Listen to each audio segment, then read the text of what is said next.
hello. Welcome to our Doctor Who Newsnight. See what I'm doing there? On this Saturday, the 7th of June, 2025. T plus 7 days, you could say, since the season 2 finale aired. Shooty went and touched grass with the most lame regeneration ever. And Billy Piper said a brief hello. Tonight, my panel will discuss the media's increasing criticism and objections to the management of the show and the content in the show. RTD is in many people's crosshairs now of the media. So we'll have our news night on. We will test out this new schedule, this new format, and I think I'll get them on straight away. So Joe has had a busy week. Hello, Joe. Hi Good there. to see you. Lots of news tonight. Plenty to talk about. Certainly is. Looking forward to it. And of course, we've got Jeremy back as well. Hello. Hi. He's peaking early because obviously he normally prefers to go after midnight, but we've decided to take it early tonight. I'm in wheels tonight, Will. That's it. Ah, right. Yes, he certainly is. So don't ask what that's doing there. I will sort that out. You know, I love the fun of all this lot of stuff going on. But yes, what we shall try and do now is we'll start talking about the events as we go. So we've got a lot to talk about tonight. The Sun article, the Mirror article. We will talk about the the various aspects of Unleashed that were omitted. But I suppose I'll give you a free hit now, Joe, to just kind of get us under starters orders, so to speak, on what you thought about what you saw tonight. The first things that struck me straight away was who was not appearing on the show. Notably absent were the doc. Well, obviously we weren't going to get Eckleston. I wasn't expecting that. Yeah. We didn't get Capaldi. We didn't get Matt Smith. Of course, we did get Tennant, but and Jodie. No Shooty either. I don't know. I was kind of shocked by Shooty got very little, which I found a bit interesting. I do have photographs, of course, that some people may have seen where, of course, he's been busy doing ballet or dance classes. So, you know, he's been very busy, Joe. Oh, of course, yeah. Too busy for something piddly like a 20-year celebration of New Who. But, who are we? No, yes, he was really excited. Me. He was really excited to be in Doctor Who, and now he's very excited not to be in Doctor Who. I think that's what I can get from that. Yeah. Russell was not his. I don't know. He was a bit sort of calmer appearing. Wales was shown off nicely. It was nice to see Wales, of course. I don't know. It was a bit flat. It was a bit flat for me, to be honest. And they got him out as well. He was in Cardiff Bay when they got him out in the sunshine. So, Jeremy, what did you think when you quickly saw that? Because as you're doing that, I'm just uploading our headlines. So, just on the Unleashed. Yeah. I picked up a few points. I thought it was quite sanitized and a little bit bland. But I suppose there's only so much you can do with, 20 years of Doctor Who, cram it all into 60 minutes. But there was no Christopher Eckleston, which I noticed. There was no mention about the Doctor Who experience, which played an important part. There's no mention about the popularity with David Tennant first time round, with the no mention about the Doctor Who merchandise. There's no mention about the public's reaction in the documentary, and there was nothing about the conventions. So there were a lot of things that were elements that were missing from that. You had a touch from each showrunner. There's only been 3 really, haven't there? But the glossing over of certain periods, and we will. I mean, the most obvious one to me, because I'd say the same about Classic Who in the treatment of William Hartnell. I think it was quite clear without Chris Eccleston, there would be no launch, there would be no show, there would be no success. I know everybody pins it down to David Tennant, but David Tennant followed on somebody else having already launched it, and I counted. I think 35 seconds was spent talking directly about Chris Eccleston. Billy Piper spent a tiny bit more mentioning how great he was to work with, but that was only a little bit, and then we started talking about how great Billy Piper was. So basically, on the Eccleston era, if nobody's seen it, it's about 35 seconds on the actor who took a risk with his serious career. And actually, as RTD acknowledges, by Chris Eckleston saying he would do Doctor Who, he suddenly ramped up the types of actors who were interested. I mean, Joe, to me, 35 seconds, they need to get their act together. They may not get on with him. They may be uncomfortable with what he's said or done or whatever, but I'm sorry. If you're going to do a 20-year anniversary special, I think you need to talk about the man who actually made it big. I think you need to do better. And actually, it made the whole situation with him leaving early that much more painful, because I didn't know that he'd actually approached, which means that Christopher Eccleston has sat there thinking about this. You know, he really embraced it. He really brought a new dimension to it. He modernized it. He'd been thinking about it, and he approached to do the part, which means, I mean, what, one day we might find out really the dip happened, but it must have been incredibly bad. Incredibly bad. I mean, I know some of us have heard rumors and whatnot, but I mean, it just made it hurt more. I was glad to see that RTD rightly did give him the sort of respect he was due in terms of being one of our greatest actors and whatnot. I was pleasantly surprised that he did, you know, speak him up. Yeah. But it just kind of, yeah, like I said, it just made me feel, what happened, guys, you know? I was interested, Jeremy, that from that first era, let's be honest, the first series either set the tone or it tanked the show. That was the risk. And we didn't get John Barrowman. Hello, I'm just saying it. No John Barrowman, no Noel Clarke, no Camille. I mean, hello. I mean, are we doing 20 years of New Who or only 19 and a bit? I mean, hello. Well, as I said, there's only so much you can put into 60 minutes, and they're trying to cover as much as they can. But it did kind of feel very sort of nicey. You know, but I mean, Russell T Davies is not going to sort of slag off Christopher Eccleston in a program like that.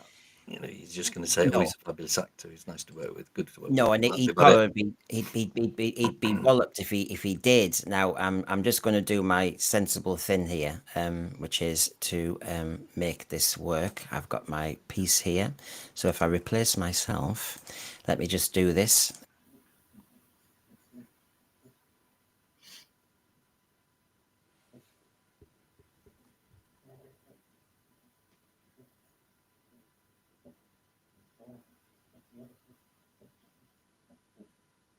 Is he gone? Has he evaporated? Alex have captured him. Oh no! Oh, you're on the big screen now. Don't worry, we've got the great fun. I love how it's working like tonight. That's so good. Thank you for computer for doing that. That was a very, very pretty thing you did then. All right, okay. Let's have a look. I'm going to take everybody off for a second. Sorry. If I'm going to take everybody off for a second, because I'm going to put the actual thing on, because I don't know why it's messing on like this. It's been very silly. So everybody hold on for 1 second.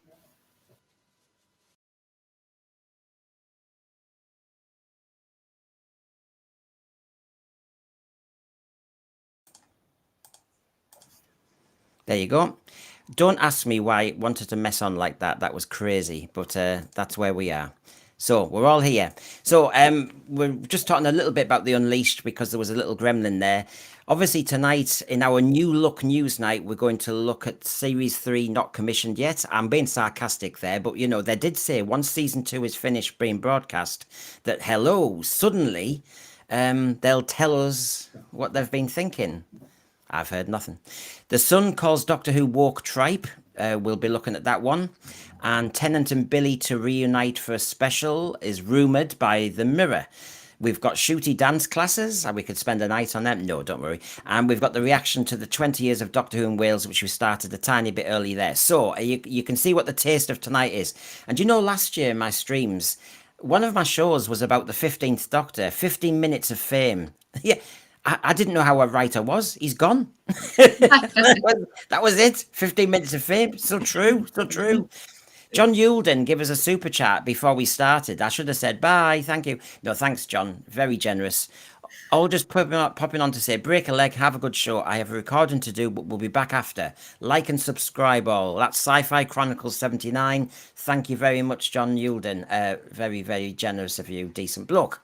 But yes, I did another stream called Start Work because, of course, we were looking at his costumes, or we were guessing there were. At this point, we weren't sure of that cream one, but we did see it in Lucky Day. You know, honestly, it's been open to exposure and laughter and ridicule this. So, as you know, tonight we will look at this gossip and this kind of rumour about Billy and David Tennant maybe doing a show together, and whether that's anything we want. They obviously did a lovely little clip.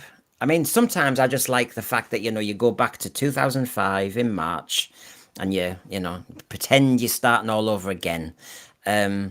But then, of course, we did have to talk to those three and hear from them, because especially when they were talking about the fans at the end, I thought, oh, for God's sake, you know, the way they've changed the whole formula for Doctor Who, I found problematic. But we'll start with one little snippet, one mistake, and they obviously showed this at the time, which was that Billie Piper, when she was doing her interview, she said, so coming back is really good fun, but I also... And so I would do it. And of course, yes, she's changed the verb tense, hasn't she? Bless her. I mean, it must have been hard, because I think this was all... The February reshoot with Shooty was done, and then they did this a bit later. So, you know, it was April, they interviewed RTD, for example. So, bless her. She already knows she's coming back, and she changed the verb tense. Fair do. A bit of a slip up there. So, I know you're champing at the bit, but we'll start on the usual things that we've got to talk about before we really get going, which is because Billy was seen at the end appearing, hello, from the TARDIS, and of course we had David Tennant, and every fan worth their salt is saying he, the 14th Doctor, is parked in Donna Noble's garden, next to the garden gnome, just waiting to be called up like Red Adair was in the 70s. Bit like Batman waiting for the bat, you know, the bat. I don't know. He's just seems to be waiting, doesn't he? So we've got Billy is now in the TARDIS. David Tennant is in situ. And so therefore, it always makes sense when we hear from the Mirror that there may be a special. Joe, did you see that? Did you hear about it? I did. I saw it, and I thought it is a kind of predictable train of thought, isn't it? Because my brain went to, okay, Billy's going to be half the Doctor, David's going to be the other half. They're going to form into one brand new Doctor at the end of a special. That was where my brain went straight away there. So I don't know where you guys' brains went, but I thought that kind of predictable outcome. Yeah, I mean, Jeremy, is this? I mean, we need to coax you back. I mean, would this coax you back? If Russell T Davies is producing it, the answer to that question is no. Right, so you've got a firm red line now. Yeah, no. Anything that Russell T Davies is doing with Doctor Who, forget it. I'm out. No way. Okay, so of course, just setting this up, and then I'll show you the first headline, everybody. So basically, we know that the 14th Doctor's in London, in Donna Noble's house. And we know that he's in rehab, because as you know, he was told, we're doing rehab in the wrong order. And he then waffled on about Logopolis, Mavic, Chen and everybody, didn't he? The 15th Doctor, as if that was a problem. Wait, so he's to do the... Sorry, Brendan. Sorry, my brain just shot off there. Yeah. So Tennant's off doing the rehab to make Shooty a much more together Doctor. That was the whole plan, wasn't it? That was the whole plan. Yeah, I mean, and that failed catastrophically. Sorry to interrupt you there. It's all right. I mean, I allow interruptions, unlike RTD, who would have probably blocked you by now. No, you know what I mean? It's like, this is true, because I think that's sometimes why he doesn't like some Doctor Who fans, because we ask the questions that you should ask, which is, hold on a minute, I thought you set it up as a rehab Doctor, so the 15th Doctor's all healed. How come we saw him torturing people, and obviously saw him getting very angry and sadistic about watching somebody die lonely. So yeah, how's the rehab going? Yes. So obviously, because of that context, we're going to look at the first item now, just so you can see where we're going tonight. So here it is, the first one here. So everybody, Doctor Who legends Billie Piper and David Tennant are set to reunite for a special anniversary episode. Just days after it was revealed that Billie Piper was returned to Doctor Who, replacing Ncuti, another legendary name has been tipped to make a comeback. So obviously that's just the headline, so I'll give you a little bit more. Doctor Who fans may be in for another huge surprise. It's like Christmas comes early. It's rumoured to be in talks to return to the series for a one-off episode. Oh, God. David, who played the role in 1972, 2005, 2010, in the future. It could go on. How many times do these two come back? The pair recently reunited, yes, we know, with The Unleashed, which we'll talk about further later. And they reflected on their time together. And in a sneak preview, they waffled. Just the last little bit. The BBC brought Doctor Who back in 2505. There was talk about a possible one-off project to celebrate the 20th anniversary. David and Billie were a hugely popular partnership, blah, blah, blah. Now, I'll show you a little bit more later, but Jo, I don't think this has even got legs anymore. I don't know. I mean, it's like a clique now, isn't it? I mean, if this was true, it's like RTD's little clique dinner party friends all just took over Doctor Who and are just doing what the hell they want. I don't know. I don't know what any of them are thinking, if it really is going to happen, or if this is just terrible clickbait. I think we're all at the end of our road, and something that might have been exciting once is just absolutely, people are probably throwing their shoes at the screen when they read it. So well, you're very reasonable, but you've got a very good TV background, and so it's worth asking you. Because we were talking the other day, and you said as a TV producer, you were amazed if apparently he's still got a job since he's so responsible for what's happened. But with your TV producer head on, can you see this having any traction at all? Continually bringing back David Tennant, then continually bringing back Billie Piper. Where's the shock value? Where's the excitement value? There's no surprise in it either, is there? I mean, not only does RTD do this with Tennant so often, even his storylines, the promised surprises end up being nothing burgers. And Tennant coming back last time, he bumped the viewership up a little bit, and then it dropped off. It wasn't a huge, massive success, was it? It wasn't what they were expecting last time. I think people have they've got Tennant fatigue. Billie Piper she's lovely, and we all love her. I don't think that's the problem, but I don't know what they're playing at. This makes no sense to me, and I don't know who has the ultimate say in this, but I would definitely say no. Come on, enough now. Stop it. Yeah, Plan A hasn't worked, so he's reverted back to Plan B. Basically, which Jeremy seems to be. It's in a circle. They never look out of the circle. Yeah. A lot of us fans, Jeremy, I'm not sure about you. I'll ask you now. We're worried about this kind of clique, and we're just thinking, do you ever reach out of that box of goodies, RTD? Billie Piper, I'm not knocking. I will not knock Billie Piper, and I don't want to knock David Tennant for his first iteration, but I don't know what else they can add now. No, I mean, Billie Piper was very good, and I didn't know anything about Billie Piper because I wasn't into her music first time round. But I wasn't going to say, "Oh, Billie Piper." But no, she was very surprising. She was very good in it. So I couldn't possibly knock Billie Piper either. But to have her playing the Doctor, I think it's stretching credulity a bit too far. Yes, we've all kind of guessed she's not going to be the Doctor, and we've also guessed that maybe RTD hasn't written the script. So the how, why, when, whatever isn't even going to be decided yet, and you might not even get the chance. X-Man, I think the TARDIS pulled Rose from the alternative universe to go and see David, and David regenerates into a whole new Doctor. Yeah, why not? Well, why not? So X-Man, you can see RTD's kind of magic trick of, nonsense that could happen.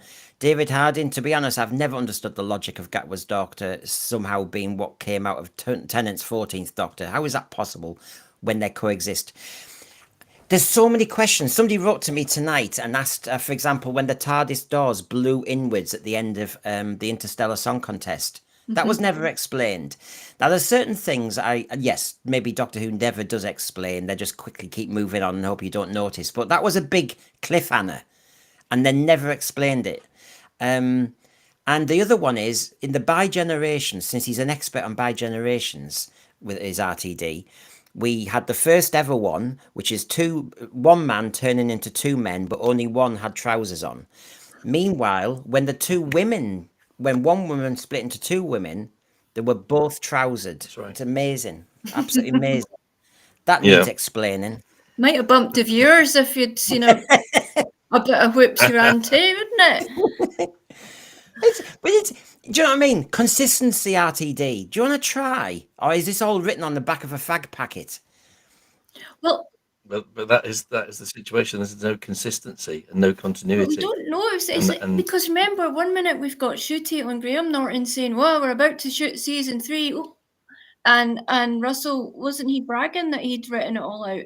So something happened, and he sort of very rapidly go back and it shows of it, like, was he in the toilet scribbling it on the toilet roll? Because it wouldn't surprise me. But what was it? Disney said, right, you're not getting the funding. Russell had put all his chips on that happening. Shooty's out the door because he's a career actor, right? Let's be honest. He's not in there for the love of it. This lad's on a career. Yeah. So, is that what's been going on?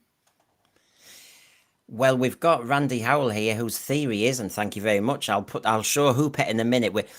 My restream have told me that there's no time lags tonight. Well, you've already seen some dematerialization hooks, so we'll see if there's anything else. I don't know if I can believe anything anymore. And Randy Howell says RTD is trying to speak this special into existence, daring the BBC to deny it.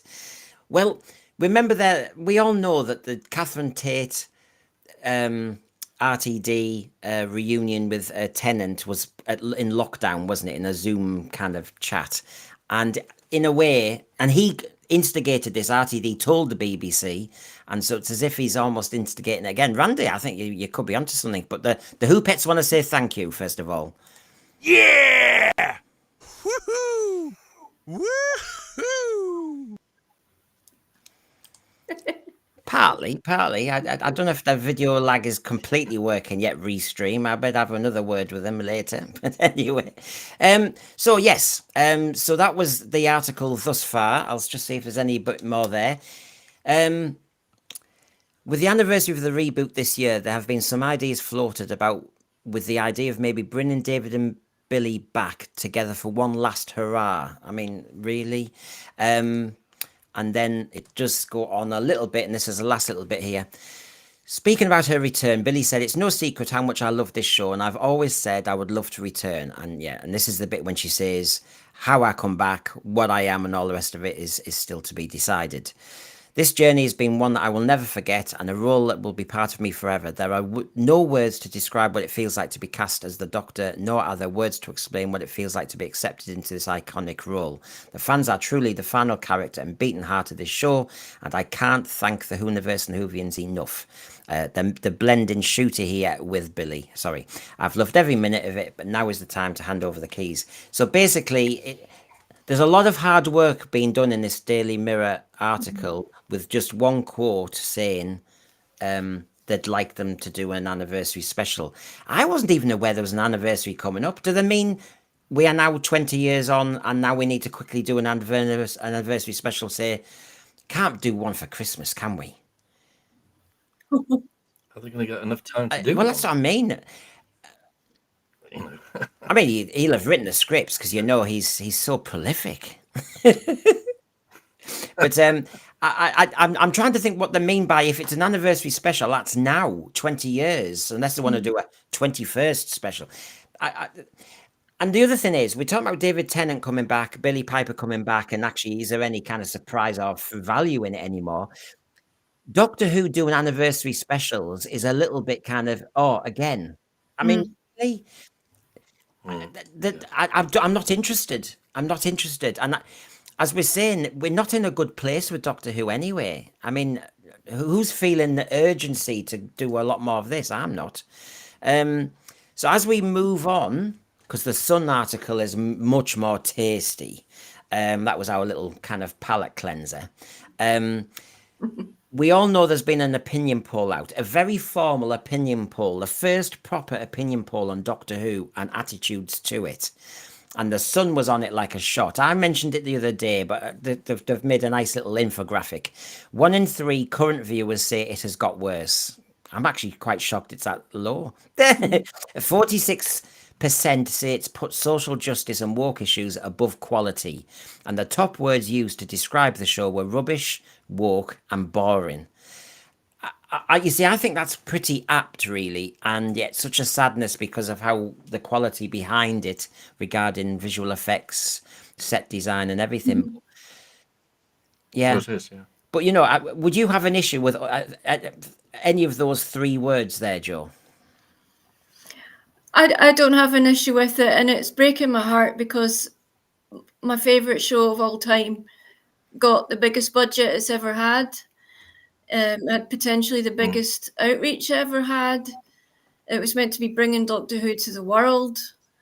You know, a new generation, arguably more countries. And this is the outcome: rubbish, woke, and boring. And yeah, I feel quite heartbroken about all of it. And even, you know, diehard Who fans haven't watched it for quite a while now. And that didn't even bring them back, you know. So I think it may have been kind of broken even before the Disney input. But I'm heartbreaking. It was, definitely was. I mean, Jeremy, you look at those 3 words. We all know because we did a stream about you kind of backing out of this era. But you know, what bothered you the most? Just remind us what bothered you the most, and do you kind of agree with that estimation? Well, I thought it was politically correct and woke, most definitely, and it was agenda driven, and there were some moments in it that were boring. And I did, you know, with the Christmas special, you know, I ended up looking at my phone, so I was distracted straight away. And some of the bits of writing that Russell T Davies has done, it is rubbish. You know, it doesn't bear any examination in terms of the writing skills. I think he's lost it in terms of writing for Doctor Who personally, and that's why I switched off. And I've not watched this season. I mean, the only 3 that I've watched are the 3 specials, the 2 episodes from the first season, and then you asked me, you know, could I watch Joy to the World? Yes, which I did. But as I said, all the usual things that were in those other episodes were in the Christmas special, and I thought, this hasn't changed. It hasn't changed from the first 2 episodes from season 1. Love here. Billy Piper as the Doctor will flop. Billy Piper is not well known in America and Europe. She's only famous in the UK. Good to remind us of that as we kind of, you know, we can get to British centric. So thanks for that. As we then tiptoe to the next item, then this is the tasty one. The Sun calls Doctor Who woke tripe is where we're heading next. Might get a bit tasty, this one. It's all down to you, matey. It's all down to you. And of course, I don't see any toilet rolls behind, but anyway, he's obviously proud of how many toilet rolls he has been responsible for getting sold. Cryptic there from my clip the other day. Somebody was dissing it and saying to me, Brendan, that's old news. And he wasn't even talking about Doctor Who. We never said it was Doctor Who. In fact, Joe, you asked me and I said it was Queer as Folk he was talking about. But you know, having been in a profession where you filter what you say, I was trying to think, even if it's in your head and even if it's true, I would never have said that with a camera in my face. No. And Why share that? Yeah, what was the purpose of sharing that particular factoid, you know? Yeah. But then I also then look at his scripts from Star Beast onwards and notice little things where I'm, suppose apparently I'm gay, but I'm learning all the time. I'm not as gay as I thought I was, because suddenly little phrases are coming out and people are going, "Oh, that's a certain gay thing." I'm going, "Is it?" And you know, I mean, me and Jamie are going to have a good talk, because I don't feel gay at all. Once I've been watching Doctor Who, suddenly I'm feeling very straight. But honestly, and this is one of them. This is a little snippet, and I honestly, I'm deluded really. But basically, the Joy to the World, which obviously was the Christmas special, I noticed Billy Piper was talking about joy is the word to describe Doctor Who. That seems to be the word now. Joy is the word. And then he said joy to the world before he regenerated. And of course, the LGBT community, I'm not part of this, by the way, hasn't appropriated the word joy in the way a word is taken from a group, Basically, we talk, I'm saying we, I don't mean we, but the LGBT community talk about queer joy. And joy has now been taken a little bit like the word gay was taken from being just happy. So basically, it sounds as though there's a little agenda that RTD knows all about, because on Canal Street, they must talk about it over the pints. I don't go to Canal Street and I don't talk to millions of gays every minute. So I'm not aware of this, Tosh. But if this is half true, and in a family drama, you're just trying to have little chords coming through, I'd be furious, because what's that got to do with a sci-fi show? No, it's like the snowman thing, which I was absolutely disgusted at that. I didn't find that funny in the slightest. No. I mean, that actually seemed to have been completely purposefully put in with a huge prop on all that effort for that one joke, which was quite frankly disgusting for Doctor Who. Come on. Queer as folk, knock yourself out. But when I actually understood what he'd done there as a little nudge to his sort of in crowd, I was horrified at that. Yeah, and that was the reference I was saying to Jamie. I'm going, I don't think I'm gay at all. I don't know any of these things. You're just thinking, it's so niche, it's so specific, it's so almost kinky. It's like, what the hell? It's graphic. What? This is supposed to be a science fiction escapist drama. Why are you bleeding this sort of dialogue in RTD? Where's your filter? And that's why I referenced to Joe the clip I used the other day when we had Disparu on, and I showed that clip from 2 years ago when he talked about what people do who watch Queer as Folk thanks to his writing. And it just seemed to be so unnecessary. And that's Queer as Folk, adult drama. Trouble is, with this drama, he seems to have also invaded it with certain content. So that's why that Joy to the World, I have to say, Joe, I don't know if this is true or not. I don't know if it's got legs. But Joy to the World was our episode title only a few episodes ago. Then when he regenerates, and we all know how famous the last words are of every Doctor, Joy to the World. It just, and what was he doing? He was blasting what, queer energy into the universe? Please don't say it's going to be her. Please, is that where you're going? Go on, sorry. I'm just hoping you're not going to say she'll be the next Doctor, because I'm going out that window right in front of me right now, because I can't. I'd hate to think, no, please, no. But he was blasting queer joy into the universe, really. It wasn't even metaphorically. It was kind of almost literally what... anyway, but Jeremy, I almost thought you walked off in disgust going, are we really going to talk about all this? But... No, I had to get a tissue. Oh, no, you shouldn't be mentioning tissues at this point. It's all right.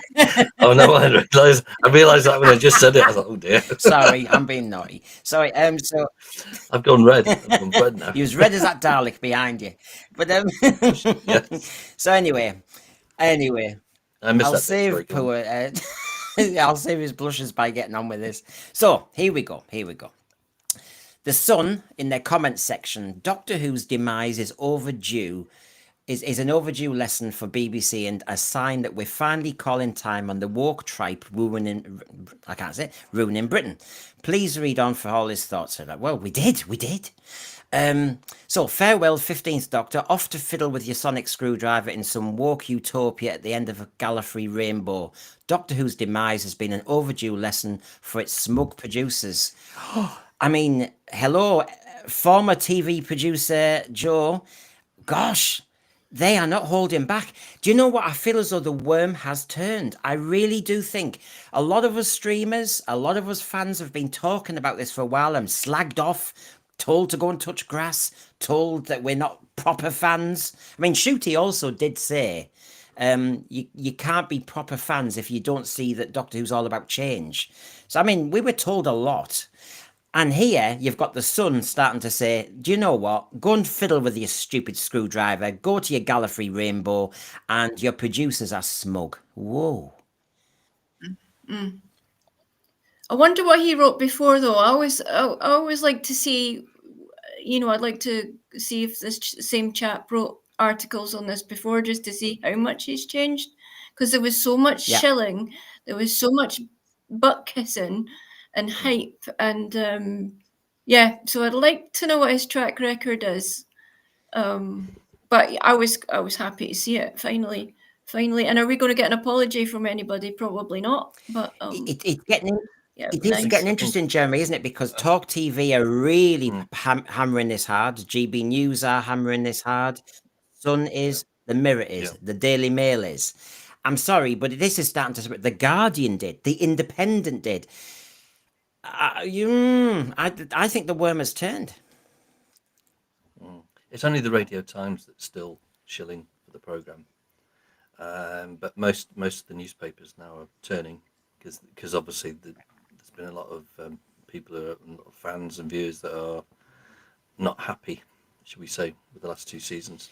But when they say smug producer, Smug is arrogant, is complacent, is what? Refusing to listen, refusing to hear criticism. You see, I'm intrigued, Joe and Jeremy, about this because RTD has famously said anyone who criticizes him, if anyone questioned him, he wouldn't work with them.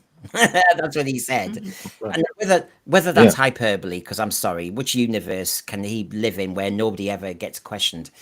And I'm sure Julie Gardner and Jane Tranter will ask questions. I'm sorry. They've been too high up in the BBC to just not. And when I've heard them speak, I have no doubt that those two women are, good executives. And obviously in the first era, Julie Gardner, I've seen evidence, questioned his scripts, partly out of not being as big a Doctor Who fan as him. So she wanted to question what the hell is he doing with this, that and the other. So that's not fully true what he said, unless he means nobody else is allowed to question him apart from Julie and Jane. But where do you get this idea of the smugness from? I'm trying to play thick, but Joe and Jeremy, the way RTD is operated, where does the smugness show the most? Well, the smugness is the arrogance. I think that it's like, nobody tells me what to do, and if they do, I wouldn't work with them anyway, basically, which is kind of a smugness. Yeah. I would think. And in the writing, that one scene, I think, would sum it up is that something only a female presenting doctor, that whole crap, it's coming out in his writing, and every interview with him, it was coming out. It was, the whole thing was reeking of it, wasn't it? Every time you saw him. I mean, it's good to look. You should be really proud of your show. This is one of the best shows that's ever been on human television, as far as most of us are concerned at one point. So I mean, you should be bigging up. You should be delighted, and he was. What interested me, and I'm sure you guys will know better than myself on this. They mentioned that they moved to LA. It was like Bad Wolf got successful, Doctor Who got successful, and then some of them moved to LA at one point. So they were quite happy to take the success and scuttle off to climb higher ladders. which was interesting. Obviously, I don't think that must have worked out for them then. No, Russell, obviously that's when his partner became ill, but I don't know what Julie and Jane were doing over there. Maybe just networking, because obviously they came back with funding and various things to start Bad Wolf, really, and to really go into a higher gear away from the BBC. And then, of course, when he's asked to come back, he says, "I'll only do it if they're running it." And you think, "Oh, right, okay, this is how we do it, is it? This is no auditions, no nothing." But didn't they ask him at the time? They say, "Well, what's your plans for season 1 and season 2? What's the layout? What's the script direction, etc., etc." I don't understand that. Did they not see? What's the first script? What's the last script, etc., etc. Well, it almost feels like he was, from what I've heard, he was writing on the hoof. Talking fast, a bit like the David Tennant Doctor. I mean, there's a kind of way of doing this, isn't there? So basically, but also saying that, oh, my writing evolves, and I'm changing the scripts as I'm going along. I thought, all right, they get a script and they read it, learn it, and then they say, "No, I've just changed it. There we go." It's like, what? Well, especially for the Doctor, because the Doctor's scripts can be really heavy, can't they, with jargon? And I should imagine that, certainly from when I've heard interviews, when they go to learn it on a Sunday, it can be quite challenging for whoever's playing the Doctor. We didn't really get much of that from Shooty, did we? We didn't get much technical speech, and we didn't get such heavy kind of dialogue. Well, from we this did some Doctor. big. He did have to do big words like race. He had to talk about joy. That was a 3-lettered. I mean, he had other concepts to talk about, Joe. You see, I know you're thinking about block transfer computation in Logopolis. I know that's where you're taking us. That's highfalutin sci-fi. I'm sorry, but you're not of the now, Joe, because we're all about identity and pronouns and he, she, it. And not even a single reverse the polarity of the neutron flow either. Oh no. Instead we say the word how many times? Timey-wimey. Timey-wimey, samey-wamey. It's just honestly. Muppety. I feel so patronised, timey-wimey. Why don't they say, as I said, would you prefer timey-wimey or would you prefer Blinovich limitation effect? That's my point. And all those in jokes, and does RTD think that the greater public doesn't know about these smutty little jokes that he's peppering the scripts with? I mean, I knew what he was doing. We're not all prudes, and it wasn't over everybody's head. And did he think that? I'd love to ask him to his face, what were you doing with those? He was too obvious, really, wasn't he? In this season 1 and season 2. I'm sure on Canal Street they were all kind of cheering him on. So basically, farewell to the 15th Doctor. Go and fiddle with your screwdriver. I suppose that's sexually funny. And your demise is thanks to your smug producer. A little bit more coming from this tasty article. High on their own self-importance and right on zealotry, they managed to ruin a franchise that was beloved by millions. I mean, honestly, I could take this apart. Honestly, Joe, TV... ruin a franchise, their zealotry. I mean, when you worked in TV, when you've seen media executives in operation, do you often see zealotry? No. No. They managed to ruin a franchise that was beloved. Well, that's quite the statement to make, isn't it? It is, because that means they are like on a crusade. And this is really hitting the agenda thing, isn't it? That instead of just getting on with making good TV, let's make TV that people like. Let's entertain. Let's, if you're going to make a comedy, then I assume it has to get laughs in. If you're making a drama, have the thrills and suspense in. If you're making Doctor Who, get the monsters in, get the high tension in, get some cliffhangers in. But it sounds to me as though The Sun, and not the only article out there, are actually starting to accuse RTD, Bad Wolf and the team of just being on missions, mission crusade. Yeah. Yeah, and it was, but at the time, wasn't it? Marvel, look at all the franchises, Star Wars, Indiana Jones, all the movie franchises, were all going down at that point as well. So RTD has gone into Disney and been well on board with what was going on with Disney and Marvel.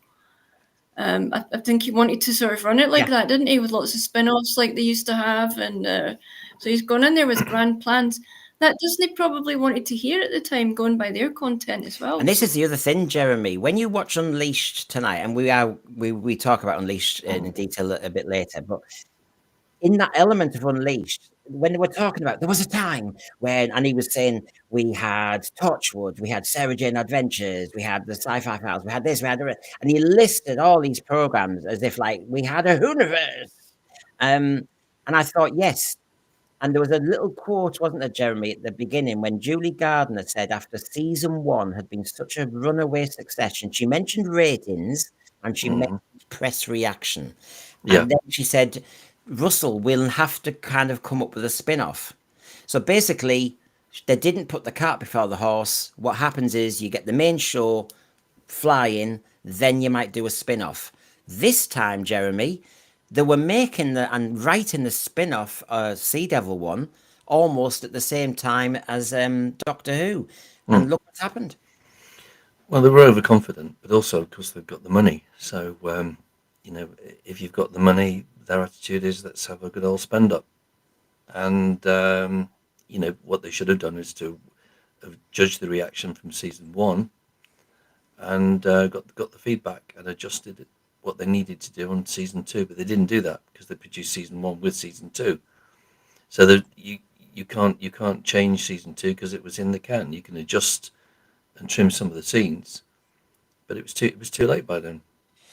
Sure. But my criticism with the newspapers is, why are they like this now when they should have been like this after season 1? Because they should have picked up all of this after season 1. It's only because a lot of fans and viewers have said, exactly what they're reporting right now. But a lot of the live streams, we've picked all of this stuff up and we've criticised it. So they're just trying to get a new story out of it. I agree with what they're saying.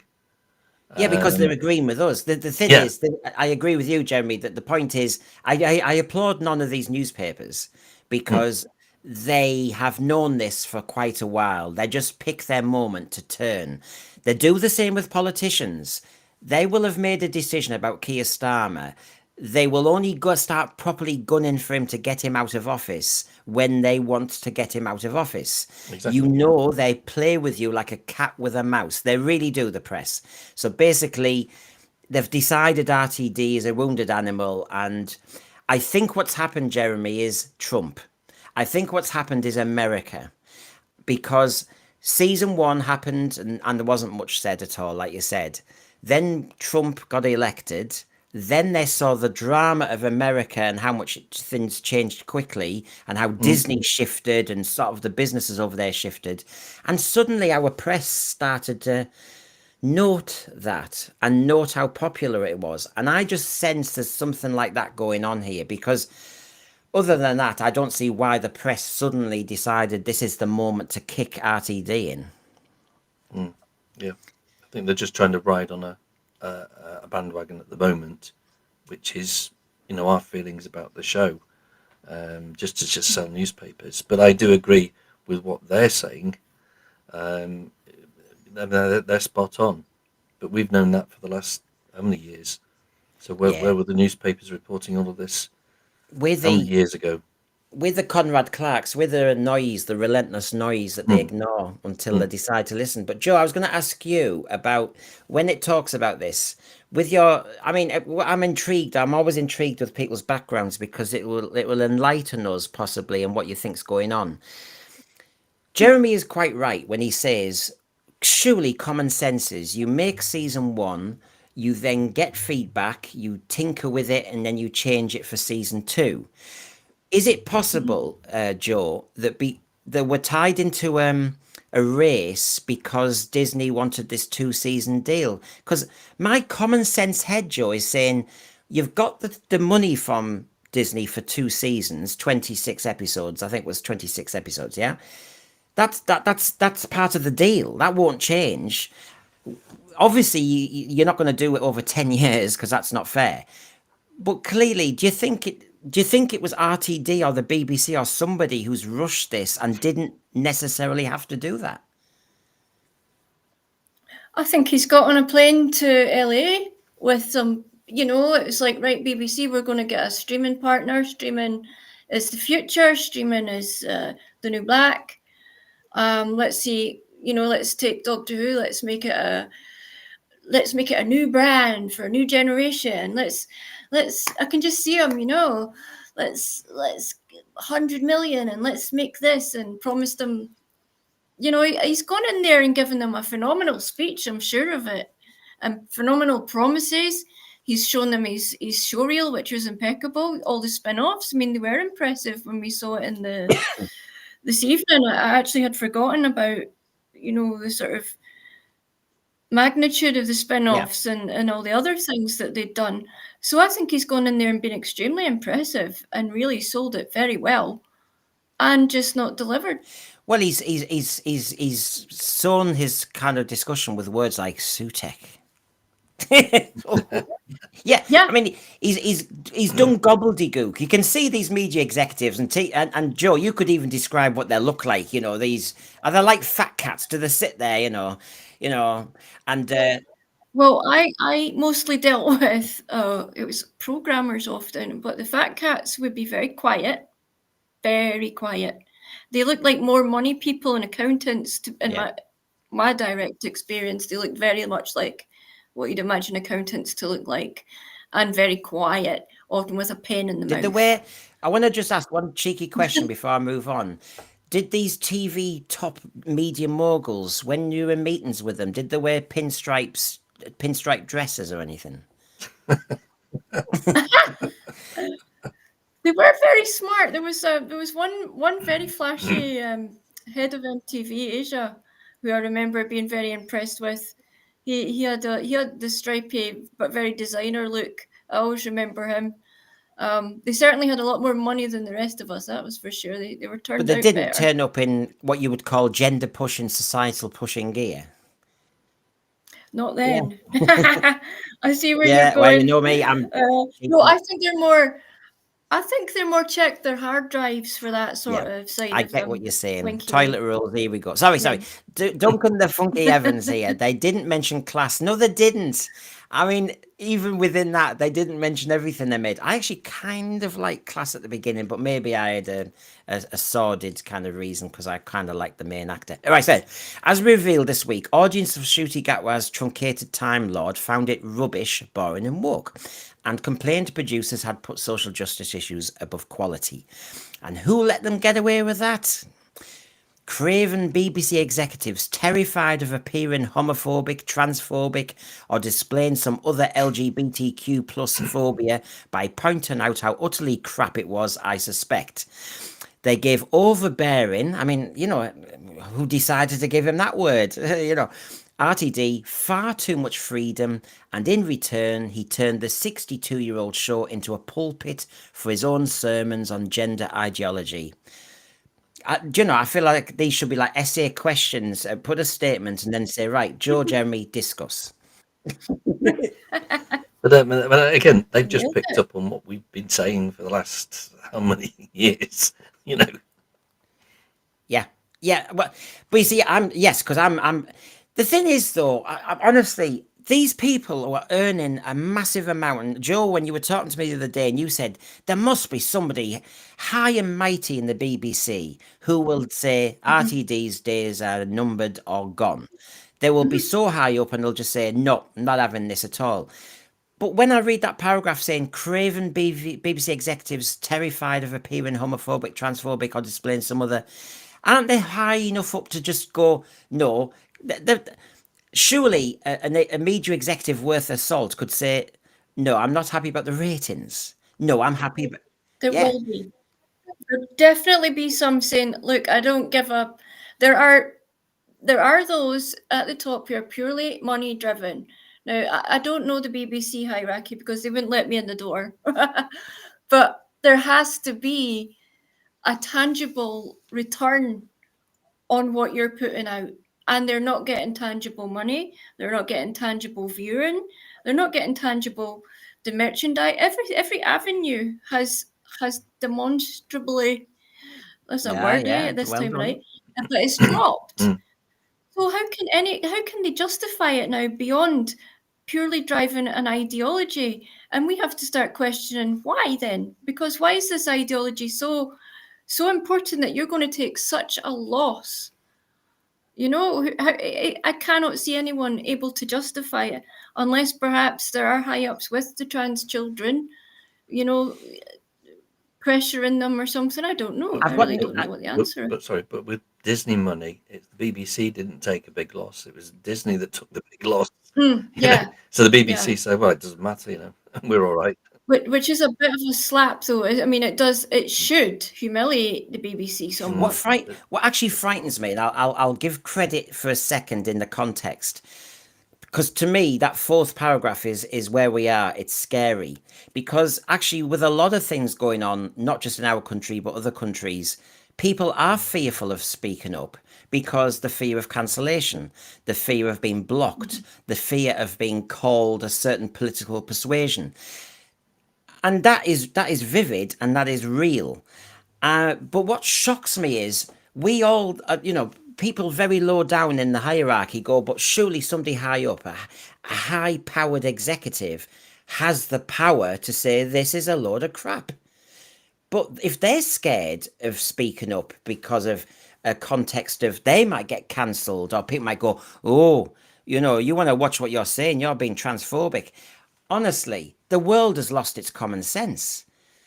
If power cannot dare speak truth to each other, we're lost. We are lost. And this is what worries me about loads of things. I mean, this could be a metaphor for the NHS, for everywhere else. High up executives who actually take the money, very happy to take the money. Wow, they grab that check so fast. But they don't spend they're not as rapid about offering their opinion when actually they are paid big money to make big decisions. And big decisions might be Doctor Who is tanking, it's off the air, end of. Or we change the executive producer, end of. I make that decision, you're paying me big bucks, I've made that decision. And if somebody said to me I was homophobic, transphobic or whatever because of making a high-powered decision that I'm paid to make, I mean, I can live with it.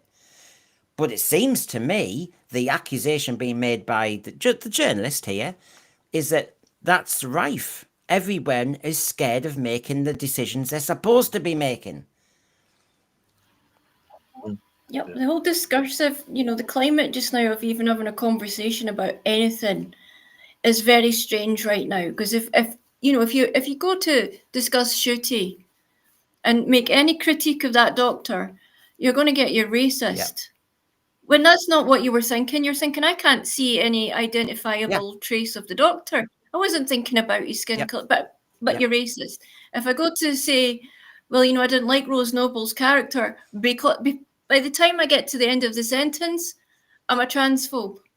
You don't even get to finish your point half the time now, and it's really society in general is really worrying right now that we can't have discourse anymore. I mean, we're not complaining that you can't have some trans issues and DEI in one or two of the episodes, but it is a constant, to quote Russell T Davies in his script, noise from him about these issues in every single episode.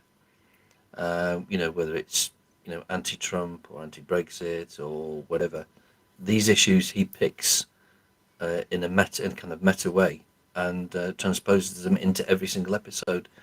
And people just want pure science fiction, entertainment, excitement and adventure. They just don't want a political, agenda-driven soap opera science fantasy show. No. Which is the feeling that I get from this. I haven't seen all of season 1 and season 2, but from the reviews, I feel like I've almost seen it anyway, you know. Yeah. Because a lot of people are not very happy with it. No, I'm sorry, but we're allowed an opinion having watched it. You know, to be dismissed by some people as no, you've got the wrong type of opinion. You go, excuse me, I've got a very informed opinion. I watched the bloody thing.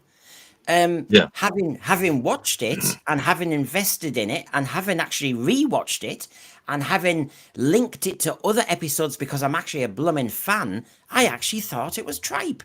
Oh no, that's the wrong type of opinion. And you know, Well, you just think, what is this? Some of them saying, but you're not finding the best things in the episodes to enjoy. I'm thinking, But you see, no, but if you don't like anything in the episode, how can you enjoy it? That's my argument.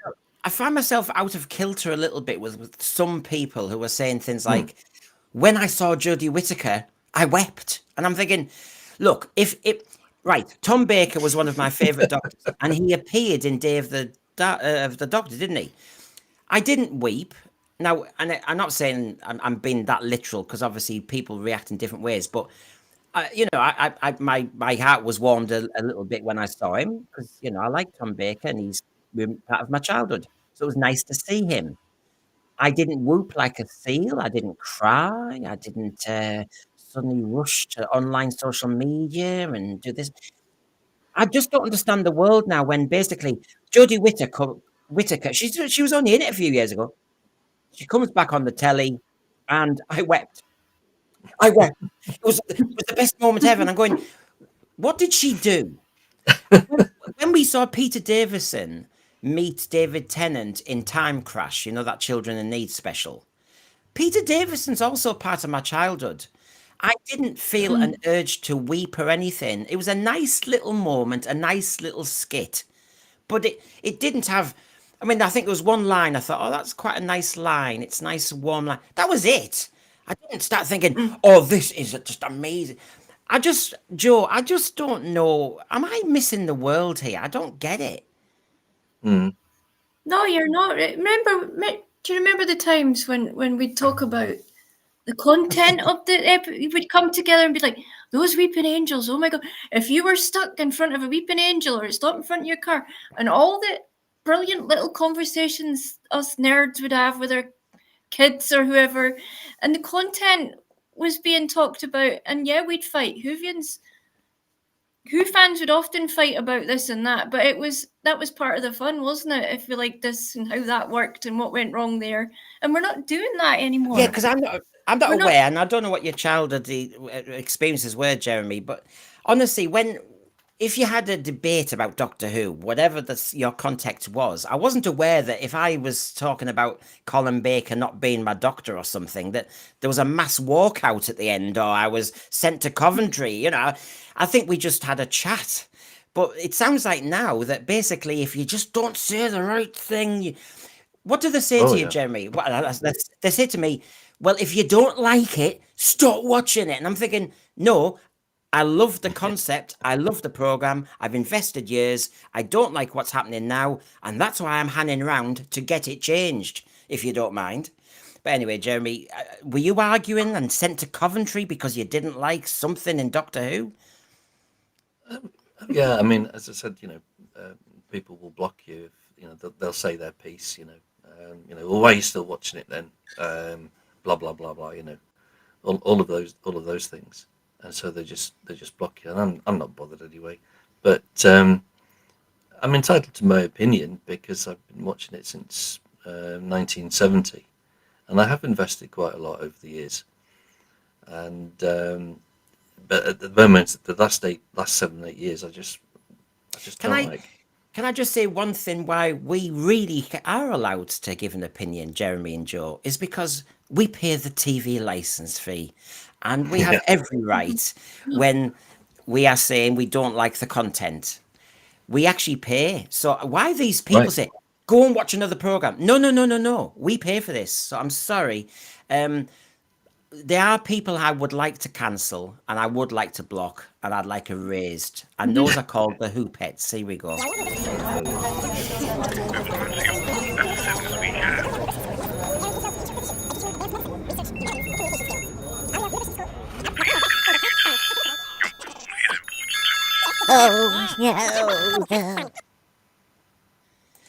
Yes, they call me Bully Boss. I couldn't give a toss. I'm the gaffer here. Nobody questions me, who pets. Nobody questions me. There's no irony in what I say. Randy Howell, thank you very much. That's for you. Speaking of money, what is up with the BBC shop in North America? They say a new shop and merchandise is coming. They're in the process of liquidating their stock and are now up to 70% off. Whoa. That's interesting because merchandise, which obviously Jeremy's heavily into. Hello, when prices go down, what does that tell us? Yeah, exactly. There's been a lot of, well, so not a lot, a medium amount of the merchandise from the new Who, like these pin badges and things. And I think, are they selling? Because it doesn't grab me. You know, even a little pin badge of, say, Sutek or whatever, you know, from the classic era, I'm just not going to buy it. I mean, I'm at Phantom Events next week at Milton Keynes, everybody. The Sense Spheres in Milton Keynes next week. Strange sentence. I didn't even know anything about it. I didn't even know anything about this event. Willie Stroker's, the Who pet Willie Stroker's going again because he's hoping to get his prostate massaged again by Caroline Ford. She had a hand up him last time. She gave him a check. So looking up an old friend. Yeah, he told her his backside's bigger on the inside, and she went for it. But yes, but yes, I'm there. If anybody's going to Milton Keynes Phantom Events next week, me and John Daly are there. So 2 Sensorites are there. But what I'm intrigued by, and the reason I mentioned it is because this is when I'm going to be in a massive convention with lots of Doctor Who fans, and I'm going to be very intrigued. Is it going to be a wake? How many people are actually saying, "Oh God, season 2, I'm on repeat cycle watching." I will be able to really do a vox pops of that, and I might be able to make some video content to show in a future show about what Doctor Who fans are actually saying once you've given them a pint. What you want to do is in the question panel, you say, "Can I ask a question? What do you think of the new show?" Yes, well, that'll go down the storm. That will. Oh, I'll be kicked out. I'll be kicked out. Yeah. So basically, that was the part of the article. So I'll give you a little bit more now. I've cut bits out for obvious reasons. And who let them get away with that? Craven BBC exists. Yes, they gave overbearing RTD too much power and a pulpit. We can only hope that whoever gets the gig next lives on the same planet as the rest of us. Of course, the Doctor Who debacle is not just a lesson for the BBC. It's a vivid case study of what happens when you become so weak and battle-worn by the culture wars that you roll over and let others do things in the name that just pees people off. And it isn't the only casualty of this crisis of confidence. And they start to mention Jaguar, and you could do the whole list of Budweiser Light, the lot. You know, you can name your source. I remember doing a program talking about the Jaguar effect on Doctor Who. This is where we are now, isn't it, Jeremy? But do you think we're turning? Yeah, I think the winds of change are in the air because obviously governments change and some politicians change. So they've got to be kind of mindful of it that in the next 3-4 years we could have a general election and it could be a complete change of government. And their thoughts will be different to the present government. And they might even reform the BBC. So the BBC needs to be very mindful about that. Yeah, I think that mooted idea of a mini subscription next time might actually start making the BBC realise that they're going to have to start listening to us. Joe, this is an interesting one from, is it Tanner Gibbs here? I think this is our punishment for not following the 12 generations rule. I was watching a clip the other day of the Matt Smith regeneration. And of course, he was at the end of his 12 regenerations.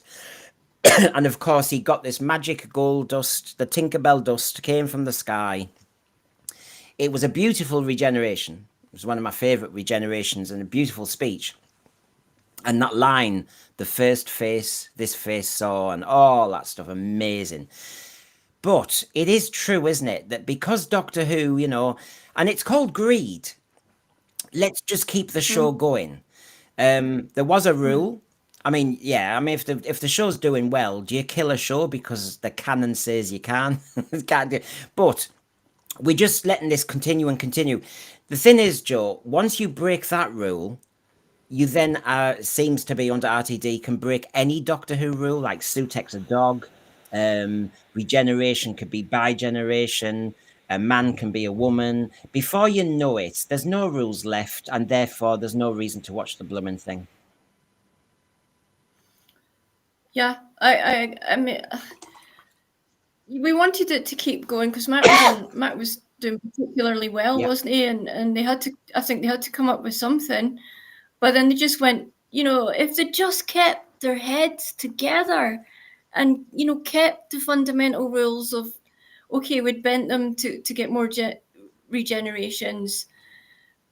But if they just didn't keep their heads and they just went all over the place. And now very few people know what actually is going on with regenerations. There's no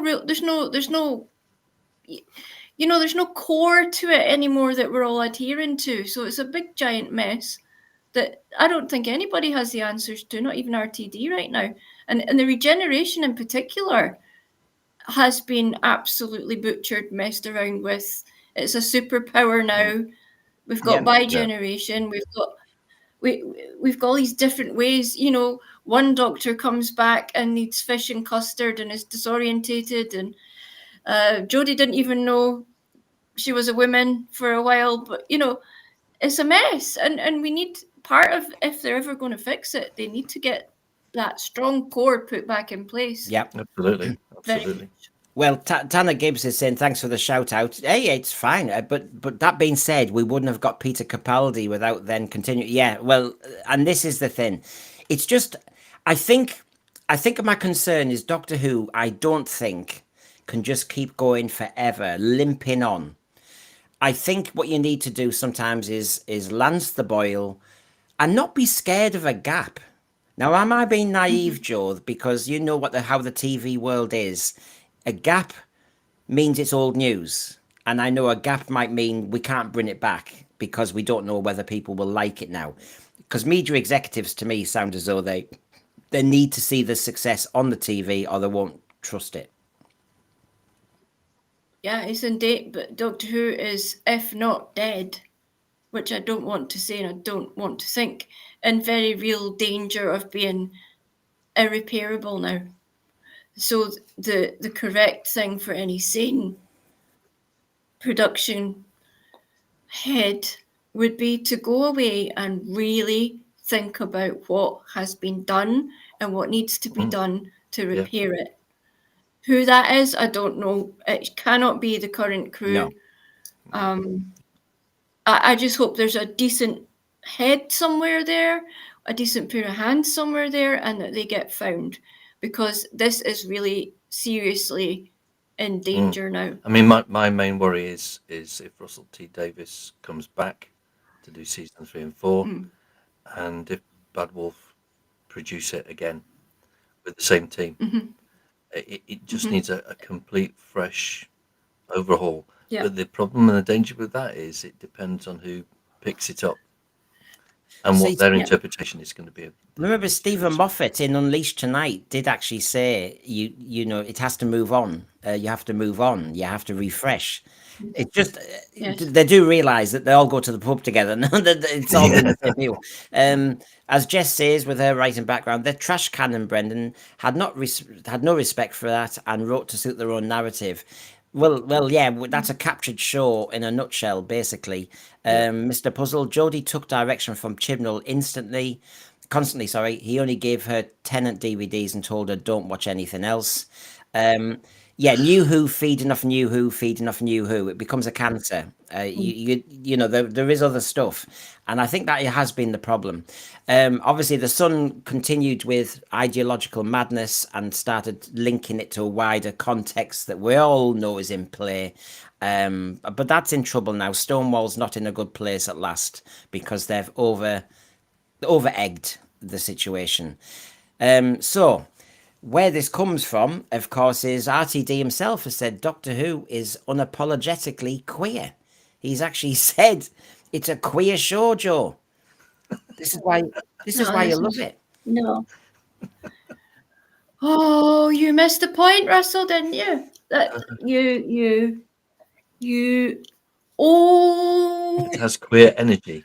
according to Russell T Davies. Yes, it's got queer joy. it's like, I hate the word. It isn't queer.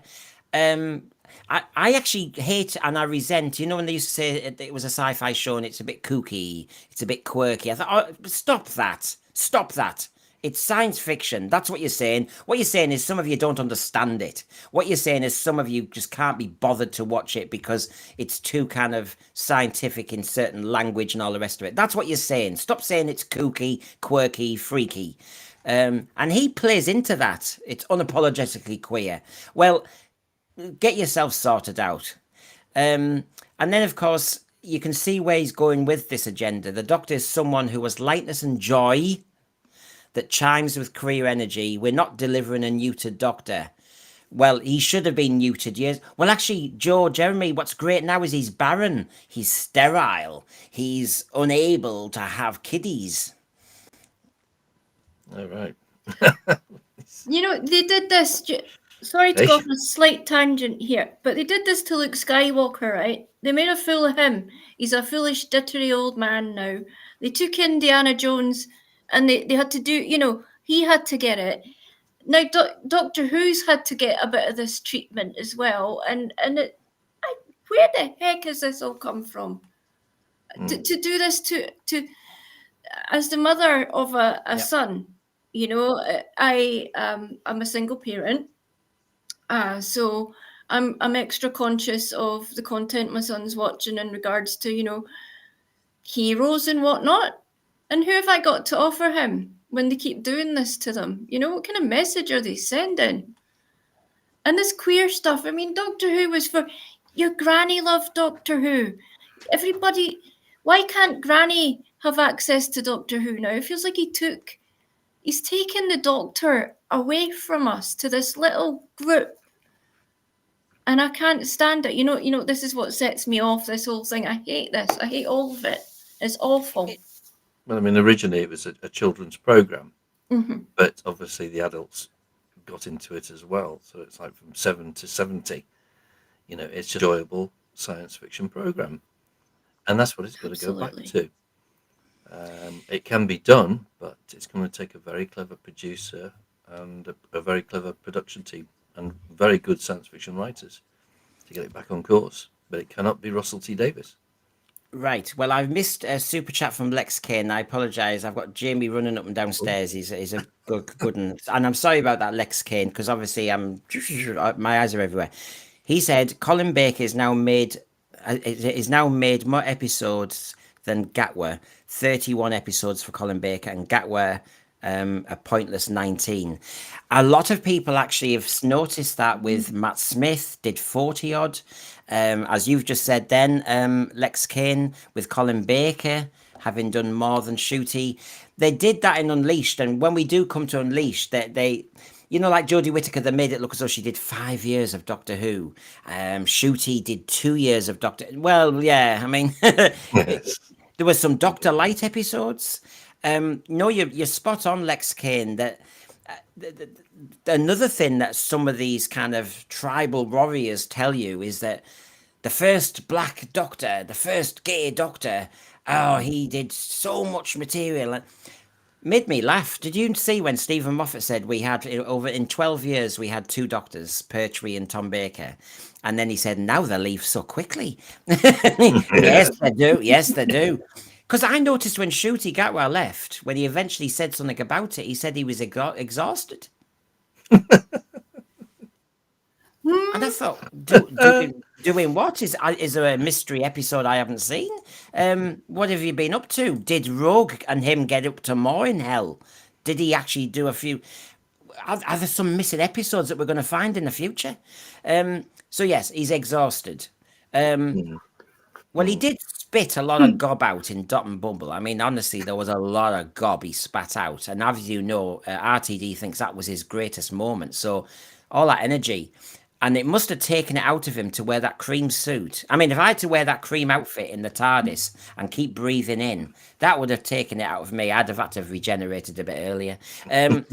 Boomer Doug. Doctor Who used to be inclusive. You see, Boomer Doug, as you know, goes back to the 60s and goes back to the dark times. Boomer Doug, he's given us a history. Boomer Doug, I'm cancelling you now. I'm blocking you because it's not your program, mate. Just get with the script. And we were part of something magical. Now we are only welcome if we adhere to the message. I know, and we haven't got the we haven't got the script, have we? We don't agree with it. So yes, that was RTD. And my final one here before we move on. I wanted a hero who felt more, no longer closed, all stiff upper lip, for all those young people who are fragile with their mental health. Now, I'm only mentioning your son for one reason, because you have a son, Joe. And I'm fascinated, because that's the only person I can ask. Regarding him being a teenager, I'm not asking about the bottom bit. What I'm saying is, do you think he wanted his Doctor Who to be this new type of Doctor?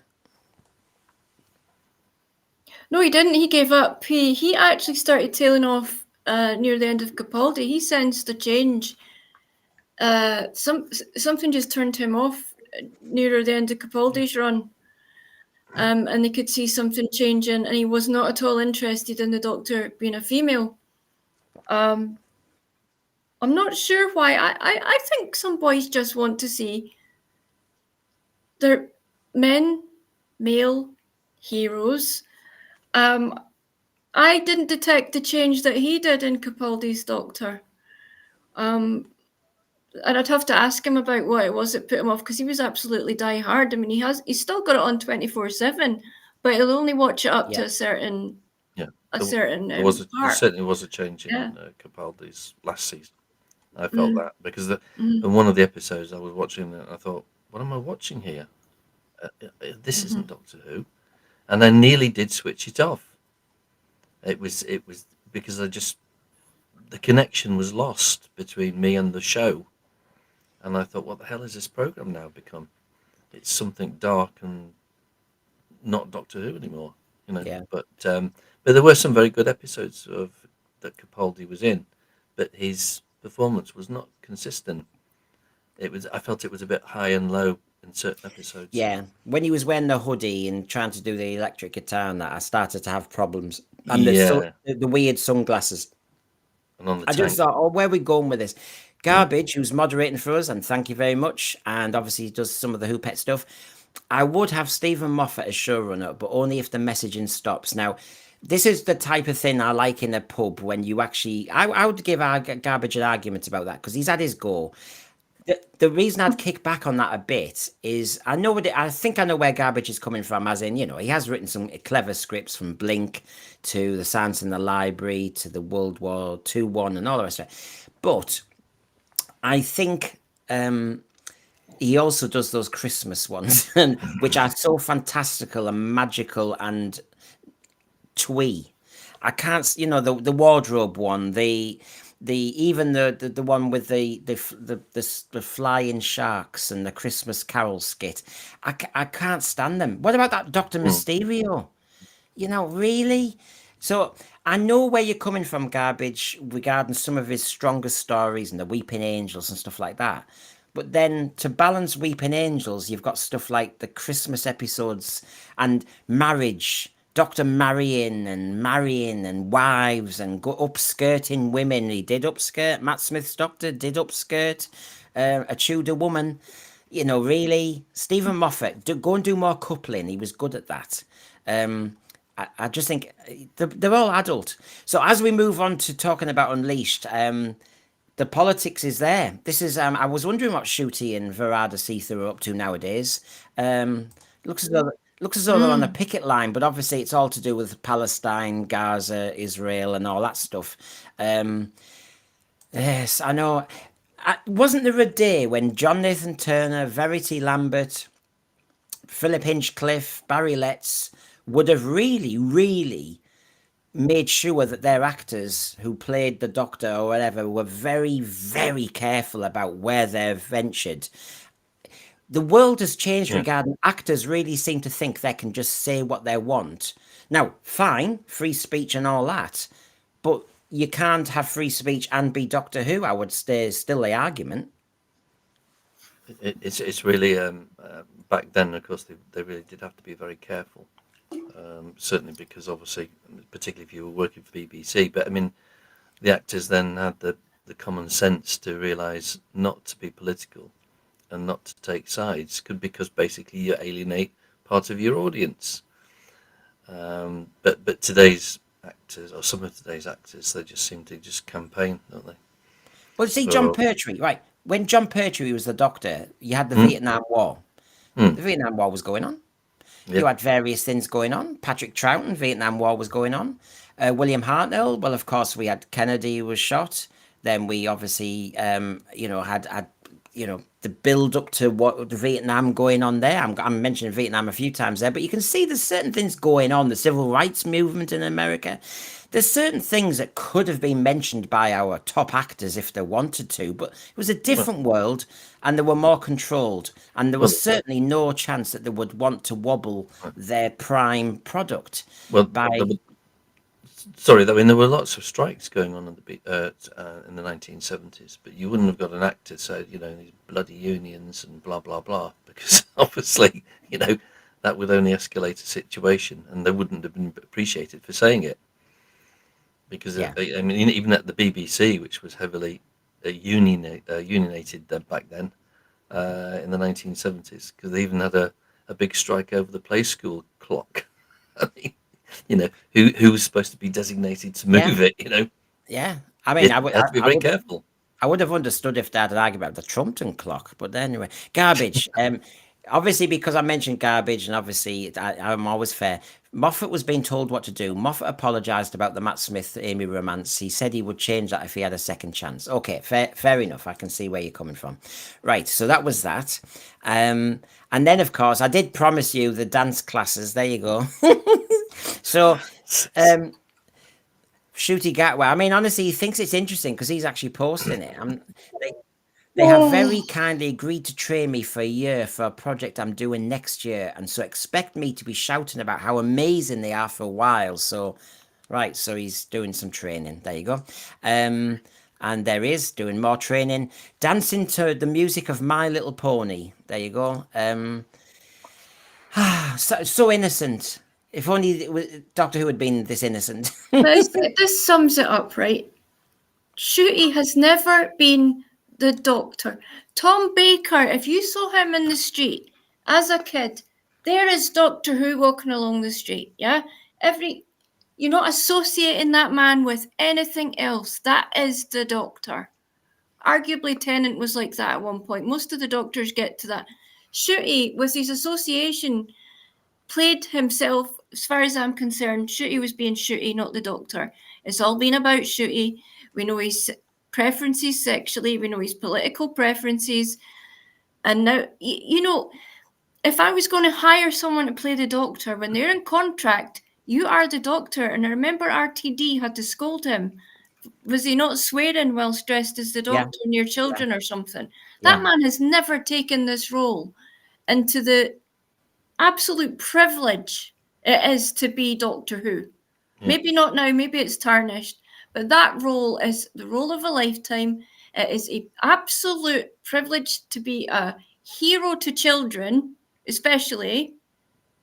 And this is what we've got. We didn't deserve this. I'm sorry.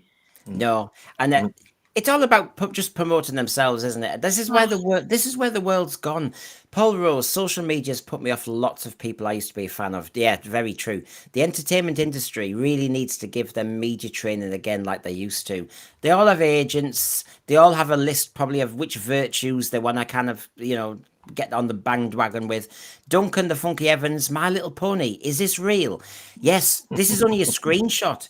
The actual clip, you listen to this My Little Pony music and he's dancing along and, it's a full video. So basically, whatever he's doing, good for him. He's doing his job. But the point is, he's just regenerated on the TV. And of course, he knows that's the big moment for his kind of Doctor. And we're just getting to hear about his next project. And I get a sense where we're going here. This is just all about you. It's not about... Actually, I'll just do a few Doctor Who posts and keep saying thank you to fans and all the rest of it. No, we're moving on. We're moving on. We are yesterday's use. They always used to say with Coronation Street that the star of Coronation Street, and not the actors, but it's actually Coronation Street. And this is a prime example. The star of the show is not Gatwa; it's actually Doctor Who. Yeah. And you know, and this is, and look, I'm not discussing this item tonight because we will get to Unleashed unless you want to quickly say something. But the Rani thing, for example, that we've talked about a lot in the stream, so that's why I'm saying we're not exactly going to park going down this again. As Archie Punjabi said, I wanted something fun and adventurous. I read the script and thought, what a delicious character. Well, I think Omega said that because he ate you. Delicious character. You then get, we didn't have to manufacture any chemistry with her and Anita Dobson. They got on and all that. Yeah, fine. But the whole essence of it was she just got eaten. That was it. You bring back a famous character from the 80s and you just basically gobble her up halfway through the finale. There is no point in doing that. And I just want to say, this is the man we're talking about. Which Doctor Who fan would do that? And also, if you're talking about representation and inclusivity, he gets an Asian actress to play the Rani, and he has her killed, and he has the white actress playing the Rani remaining. I get confused by all these mixed messages. I just don't know what they're trying to do. I just don't get it. So, you know, I'm just parking that there because honestly, I don't want you doing that to the Rani. I don't want you doing that to Omega. I mean, that is not Omega. I'm sorry. The whole thing was unnecessary. Now, where I'm going with this is as we build to Unleashed is just for a moment is when I was talking about how do we actually save Doctor Who, and I came up with my manifesto in the program. I'm not going to go over it now, but I'll just kind of show people quickly. I actually said you need to park the program. We had a timeline and everything. I said for a period of time you could have McGann as the Doctor. He still looks like the Doctor that he was. And just for a few specials, have Doctor Who on the TV because I don't want the public to start forgetting about, you know, the awareness of Doctor Who, especially the younger kids. But in those years, those couple of years, I want the BBC story planning and doing canon control. You can see in that pie chart there. And I want them planning and getting it all pinned down. What we're going to do with Doctor Who? Are we going to get rid of the Timeless Child? Are we going to do this? I want them dealing with it. But I don't want any of the showrunners we've had so far. Yes, you can see stuff there about, you know, whether it's dark content and all the rest of it. But, you know, I'll park that because, you know, that was the think tank. But I'm leading this to you, Joe, because you also had opinions on what we do with Doctor Who. And so I just want to kind of give you both a chance as well as the thread to say what you'd like to do. Because you said, if I put myself in charge, I'd hire 5 paid consultants from the Who fandom. And then you said I would cast an unknown who loves Who. And you can see all the rest there. But in a nutshell, where do you think we should go with Doctor Who? If you have been a TV producer, honestly, if you've got your mitts on Doctor Who, what should we do? I was, you know, that would be my dream role. Maybe not showrunner because that's a hell of a stress, isn't it? But if I got any say in it, we have a wealth of fans who are encyclopedic, who are passionate, who want it to work, who are going to be on your side. And I absolutely would seek out a panel. And that's who I would refer to, possibly people who had worked on it that were open for talking, consult them. It needs to go away and be really thought out. There needs to be a skeleton in place, a core that is Doctor Who canon, lore. It doesn't change. It doesn't get retconned. Fundamental, non-changeable things need to be put in place. And that needs to be respected because it's not worked. I think that it's crumbled the skeleton from the inside and it can't stand up anymore. There's no bones. So we need to put the bones in first. And that means dedicated, serious people who want story-driven, non-agenda now. That those days are over. You tried it. It failed, RTD. Sorry, it failed. Now, can we please get back to the business of making good Doctor Who? So yeah, that's how I'd start anyway. So you saw I mentioned this kind of to buy time, just so you still have Doctor Who on the TV. Yeah. And to get people interested in some, and not David Tennant. I mean, you can see what I'm trying to do here. Not David Tennant, a different Doctor, and one who actually is due a little bit of courtesy of a run of episodes. And if you could maybe say make 4 or 5 classic episodes of Doctor Who with McGann. But like I said, I agree with you that certain things need to be rectified behind the scenes, maybe never in a script, but they need to build a kind of rule book slightly of what we do from now on. And I do think, and Lee Smith and a few of you who are in the thread are wanting me to run on my Facebook community page a writer's workshop. And we're still talking about how we do that and whether we then send it to the BBC. Absolutely. But I that's think you should. I think the fans need to... Remember in the old days they would ask for scripts and ideas? Yeah. Yes.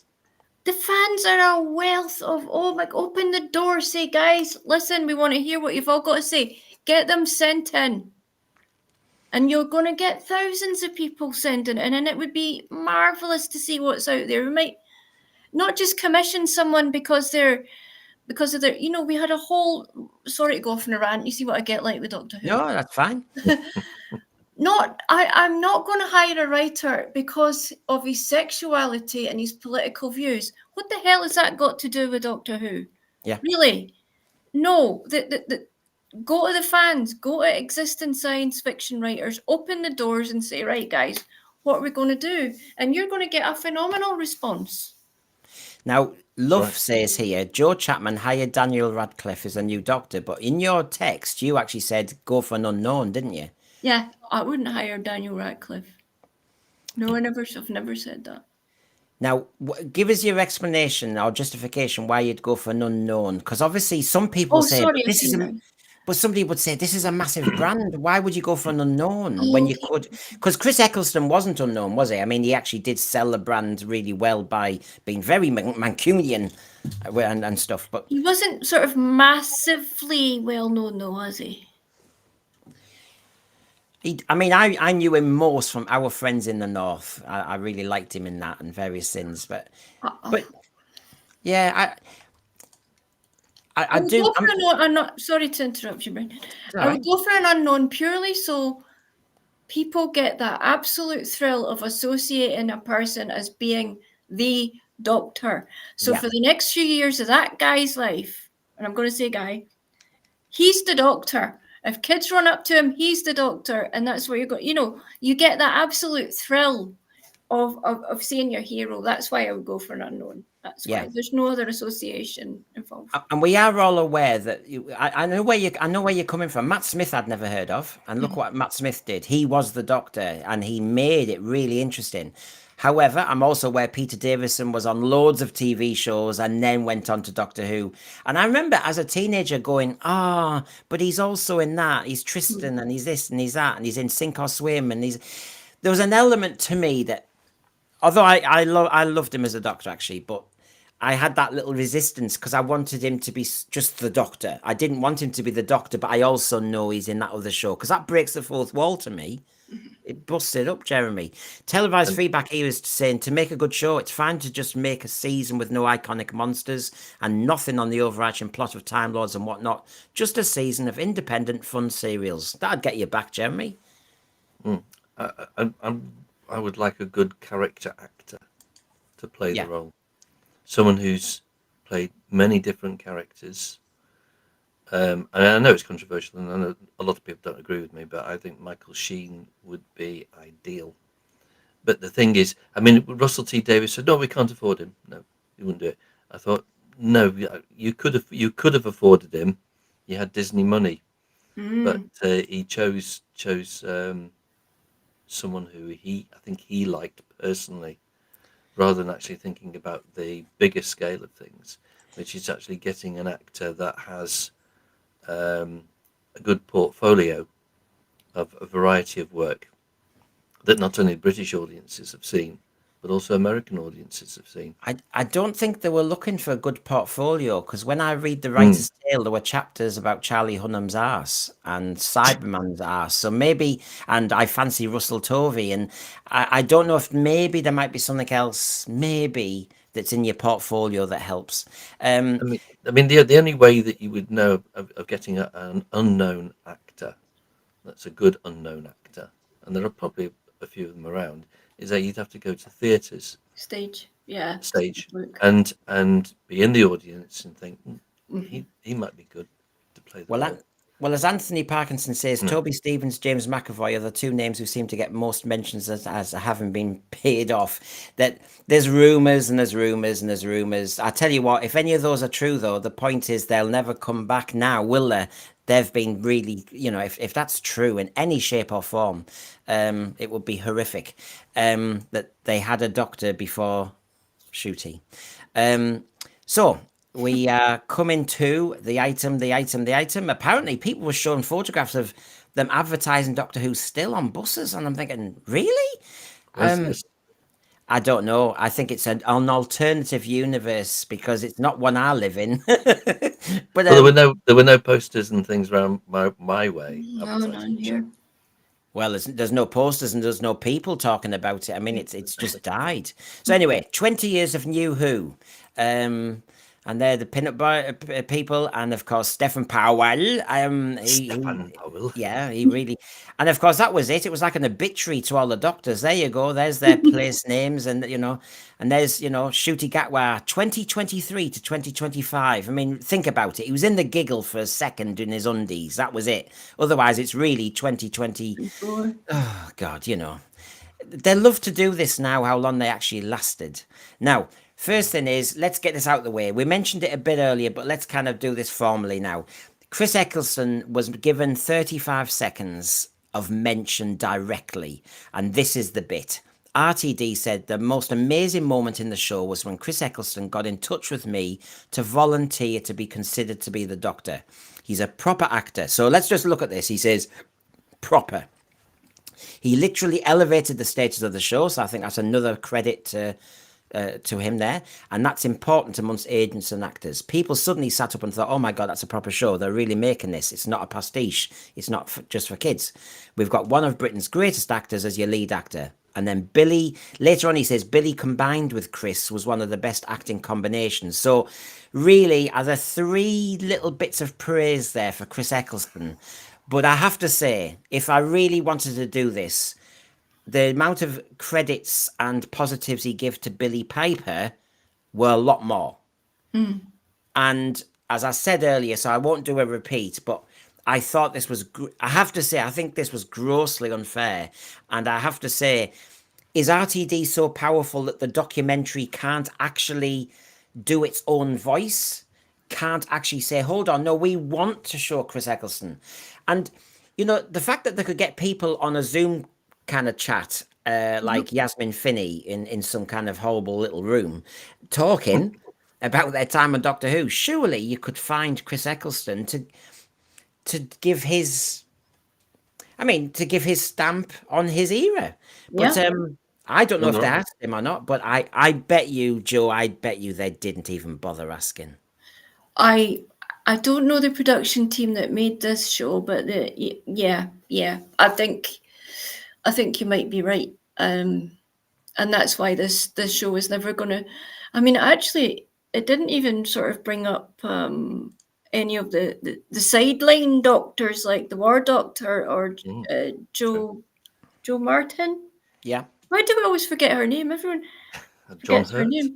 There was a lot they missed out, and there was a lot of focus on Billy Piper, maybe a bit too much considering. Now I think back on it. But it was only on for 60 minutes, so it's kind of cram everything in, But you're right. Quick, Eccleston did not get what he should have had in that show. Yeah. We see. Go on, sorry, Jeremy. They could have used some of the old interview clips. Yeah. With him, just a short clip of how he got the job or whatever, But that's what shocked me, Jeremy. Honestly, come on, like you say, there's ways around this. If Chris Eccleston has an issue with the program and the people who are making it now, so he won't come back to do a little vox pops, like I said, they have other ways around it to still do the job properly. And I know you've been very reasonable, Jeremy, about it's only 60 minutes and that. But the other thing I was thinking is, There's a lot of doctors to mention in this documentary of 60 Minutes. Why are we spending so much time on Billy Piper? And this is the problem, I think, with New Who, that it's all about the companion arc. The reason is we had Doomsday. She came back. She was the moment. You know, I'm sorry, but we've made it all about the companion, the doctor fancying her and her coming back and it being a love affair. At the time, it was okay. It was an interesting end to season 2. It was an interesting end to season 4 when they ran down that street and the Dalek exterminated him.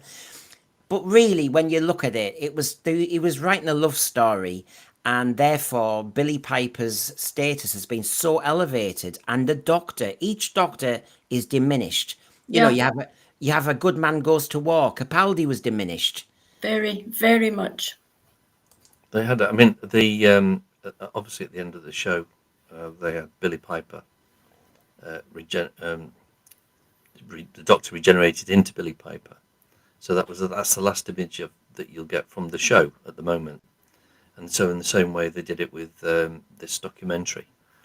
So that's why I think there was some focus on her right at the end as well, because obviously they need to keep that image in the minds of the viewers for when they bring the show back, if they bring the show back. That is. The thing is, when you look at it closely, Shooty didn't regenerate into Billy. There was a gap of about a microsecond, and that's going to be used because she appeared like a hologram, I think. Excuse me. I do think there's a trick going on, but I know because everyone's going, oh, bookends New Who. Rose at the beginning, Rose at the end. And as I say, there's different ways of doing this. It's called Doctor Who. Why are we messing with the companions and the companion faces? And why is it that Billy Piper, good though she is, I mean, she could be the best actress ever that's been in Doctor Who. Let's just go away. But coming back again and again and again, no. If they kept bringing John Pertwee back every year for multi-Doctor stories, no. Patrick Troughton, I love Patrick Troughton, but in the 2 Doctors, there were elements where I thought we've over-egged the pudding a bit here. You know, 3 episodes of 45 minutes and, you know, we just walk around Seville a lot. There was an element where I thought we're over-egging it, but it's fantastic to get Patrick Troughton back. But I wouldn't want him back every year because it's the law of diminishing returns. So the Billy Piper thing still concerns me. But he's got to write. He said obviously it's got to change to Plan B, and if it comes back, he's got to write an episode of how he's going to justify having Billy Piper as the Doctor or whatever. So that's an episode that he's got to write. Thread all over the place here. Mr. Squinty Mint says it's desperation. Mark Jones says Billy is going to be a bridge to be the next Doctor somehow. It could be the TARDIS, as a lot of people say, but Joe, let's just say we move a little bit ahead and you're the TV producer coming in, drafted in to do the next bit of Doctor Who. And the last shot on TV was Billy Piper. You've been given a problem now to deal with. Massive problem. Yep. It was, I read it as a fingers up at the next team coming in. I read it as a bit of sabotage personally. I mean, I'm sure we've all got our own sort of interpretations of what happened there, but remember Chris Eckleston was seen saying that he'd choose Billy as the next Doctor in a clip, and I'm sure RTD was aware of that. It just felt like an FU to me, because it's a headache. It's even it was an ambiguous regeneration, so it could go in a lot of ways. I wouldn't even know where to start. It's an absolute headache for an incoming producer. It's a foolhardy decision because they don't know when they're going to bring the show back. So Billy Piper's got to be around, should we say? Yeah. She might decide to go off and live in Australia or something. I don't know. Yeah. But it would have been better if he just didn't have Gatwa regenerate and just slip away into the TARDIS and disappear into space. But if you're going to do a regeneration scene, then just have it open-ended. And let's be honest, that was I said it in my preface, that was the lamest reason to regenerate I've ever known. Yeah. I mean, I'm going to regenerate.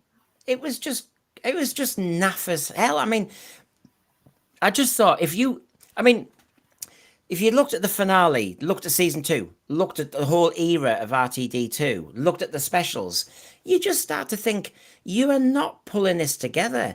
Okay, then there's a lot of mess here, but at least you can do a good regeneration story. No good reason, nothing. And then, of course, it calls into mind that obviously it was a reshoot. It was last minute.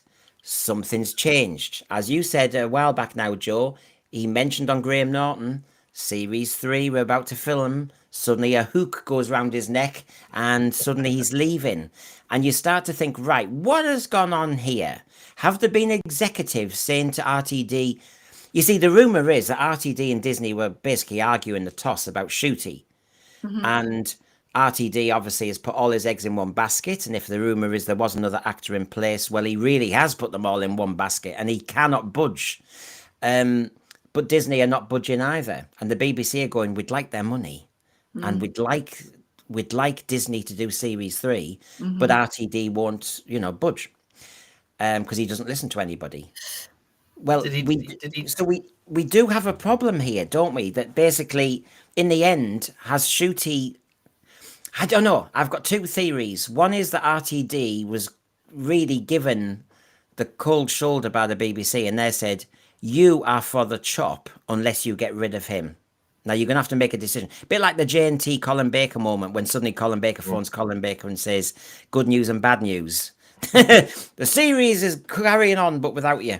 And J&T could live with that. I don't know. There's that theory that RTD has done it to save his own neck and is continuing.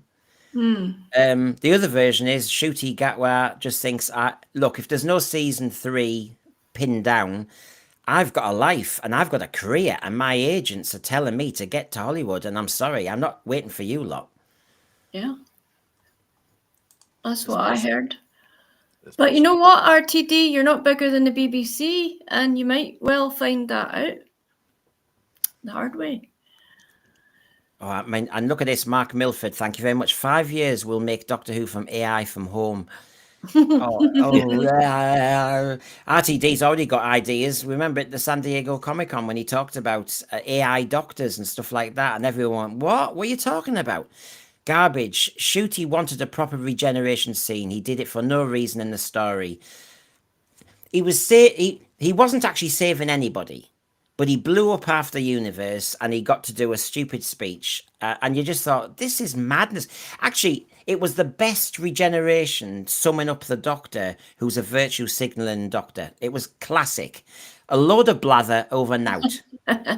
Emotional. We had no, the regeneration is the zenith of the emotional relationship we have with the Doctor, yeah? Yeah. Like when Tennant, I don't want to go. Oh my goodness, I didn't want him to go either. Nobody in the room wanted him to go. We're all needing a stiff cup of tea after that. And this one, we're happy to see the back of him. It's terrible for Doctor Who. That's disastrous. Yeah. When David Tennant was going to regenerate, it was a fantastic performance. Really was. And very, very moving, I thought. Well, it was written so that he took a long time to regenerate. But yes, I know what you mean. Stephen Braddock here, they should have just left it open-ended. If he just faded to black, the next team could have just started from scratch. But no, as Joe said, massive middle finger to everyone afterwards. But as I was saying to Joe the other day, is this the TV executives being, I don't know, taking the check but not making decisions? Because surely somebody said, no, we fade to black. Sorry, we are not giving somebody else a problem. Unless, of course, RTD is staying. And that's the problem. So I'm showing you pictures here of key moments with Chris Eckleston. They decided not to show any of these. Of course, this was the moment when I thought, oh my God, Doctor Who is back.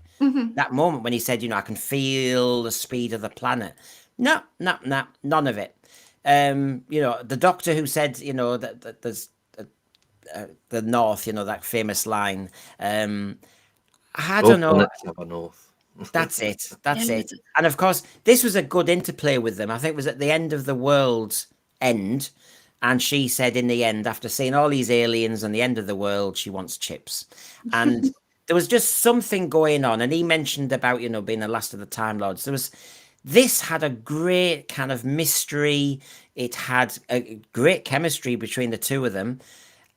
He was the doctor. She was the companion. I got no sense there was a love interest. I like that.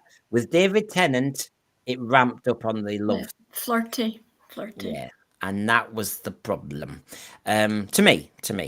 Of course, that great episode, Everybody Lives. No, they didn't show that. The Father's Day when he went into the TARDIS and it was empty, and everybody behind me. The Big Brother thing where he oh God, that I remember being in the staff room when I was amazed when all these teachers who I didn't think would be watching Doctor Who were talking about how, number one, a lot of them found him sexy. All these middle-aged women were getting very excited. But the other thing was, I noticed they were saying, oh, that bit when he said, Rose, I'm coming to get you. That was, they said, one of the best moments they'd ever seen in Doctor Who, because it was hero. How the hell is he going to do it? And he even said it in the speech. You don't know, do you? Yeah. And we all said, God, no, I don't. Of course, there was a little bit of hocus pocus the next week. TARDIS landing around her, and suddenly it was a brilliant... But anyway, great moment for him. No, we didn't see it. And of course, him spitting at a Dalek. There were so many great moments, but they decided not to show any of them so that we could just see Billy and David getting on and stuff like that. So I thought that was unfair and wrong. And therefore, the documentary, you started to think, didn't have that much merit, really. Then I just wanted to show you this. This is Ray Holman, who was the costume designer for some of the New Who Doctors. And he said this: the Doctor is the actor, and that costume has to define them. Now, I just stopped there for a moment and went, yeah, isn't that the problem with the shooty Doctor? Which costume defines him? The undies, the long leather jacket, the cagoule he wore in 73 Yards, the cream outfit in Lucky Day. I mean, I could go on. I agree with that. The Doctor is the actor and the costume defines them. What the hell happened with Shooty's Doctor? Fashion Parade Doctor. Yeah, Diva Doctor. Yeah. Yeah, Beyonce Doctor. I mean, it's just RuPaul Doctor. I just didn't know what we were doing with this Doctor. So basically, people who were making New Who suddenly are being contradicted, because let's face it, he thinks that. He dressed Matt Smith, he dressed Jodie Whittaker, and suddenly what he says followed up with Pam Downs, she's called, the costume designer, gender pushing, societal pushing outfits. But he also then did say, we really like the rainbow across the front of the Jodie Whittaker outfit and what the rainbow kind of signifies, which is the inclusivity of the Doctor Who world. Joe and Jeremy, did you know that the Doctor Who world is inclusive? Because, if I don't say the right thing, they cancel. Very busy excluding a lot of us, isn't it? For an inclusive show. Exactement. That's it. So I thought, yeah, that's called twaddle. You may want to represent that, but that's not what's happening out there. It's permeated every level of this show. That just shows that, doesn't it? It's every single department, every nook and cranny has just been about this now. That's why it's lost. It's all about inclusivity now, isn't it? And everything. Yeah. I mean, just for a second while we go through this, because it's 20 years of New Who, but obviously it's 60 odd years of Doctor Who. Jeremy, which costume, which Doctor's costume did you think was the best? That's put me on the spot a bit. I know. I love my job of just asking questions. I really, really like Tom Baker's first costume. Yeah. With the shorter jacket, the burgundy shorter jacket, and then it got a bit sort of diluted along the way. Yeah, a little bit. But John Pertwee's splendid smoking jackets were very good, and cloaks. Yeah, there you go. What now? Joe, I'm going to ask you what's your favourite Doctor look? This is really hard because being a red-blooded lady, I had a bit of a crush on Tennant before he wokeified out his mind. Yeah. And I like that silhouette of the suit with the Converse trainers and everything. I loved his 10 look very much.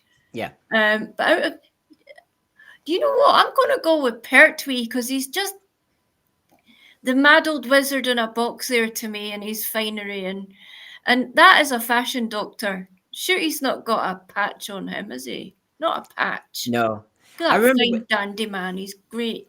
There was a documentary, I think we all remember it. I've forgotten her name. She used to do like a fashion journalist, and she ended up doing lots of things. The name's gone out of my head. And I remember in the documentary on Doctor Who, she said he was the sexy doctor. She said because of his costumes, the John Pertwee. Yeah. She actually said that. Yeah. And then to answer my own question, I know what you mean about the David Tennant one. Because I remember actually, when I was in Australia, I found I was sick of wearing just charcoal grey suits for school and maybe navy blue. And there was in a shop there was the brown striped, yes, nice. For a second, I mean, I'm nothing like David Tennant, but you think, God, yeah, I quite like this. Somebody in the thread is saying, Brendan, you didn't misgender anybody at school, did you? I did actually once. Accidentally, I had to kind of be, like you do at lunch duty. You have to guard the toilets. They're great jobs in teaching. I could really recruit so many people to the industry. You have to stand by smelly toilets for 45 minutes, and there was a line for the lads and a line for the girls. You know where this is going. But everybody does that, every teacher. I wasn't making rules up on gender lines. And unfortunately, one of the actual trans students, as was hair, in a certain and uniform, and I quickly just, you're quickly ordering people. Almost nobody counts. You're just saying, right, you there, you there, you there. That's how it works because you're dealing with mass numbers. And I just said to basically a trans lad, what do you call it? A trans lad? She's a girl. Right, okay. And I pointed to the wrong line. Do you know what? In the real life, that kid just said, fair enough. I know it wasn't intended. I just wish online worked like that, and I wished other people were like that because I apologized because I don't want any kid to feel hurt. I didn't do it deliberately, but yeah, what happened to just a well-intended mistake and a well-intended apology? That isn't that how the world works? Absolutely. But yeah, it's relevant because we face this all the time.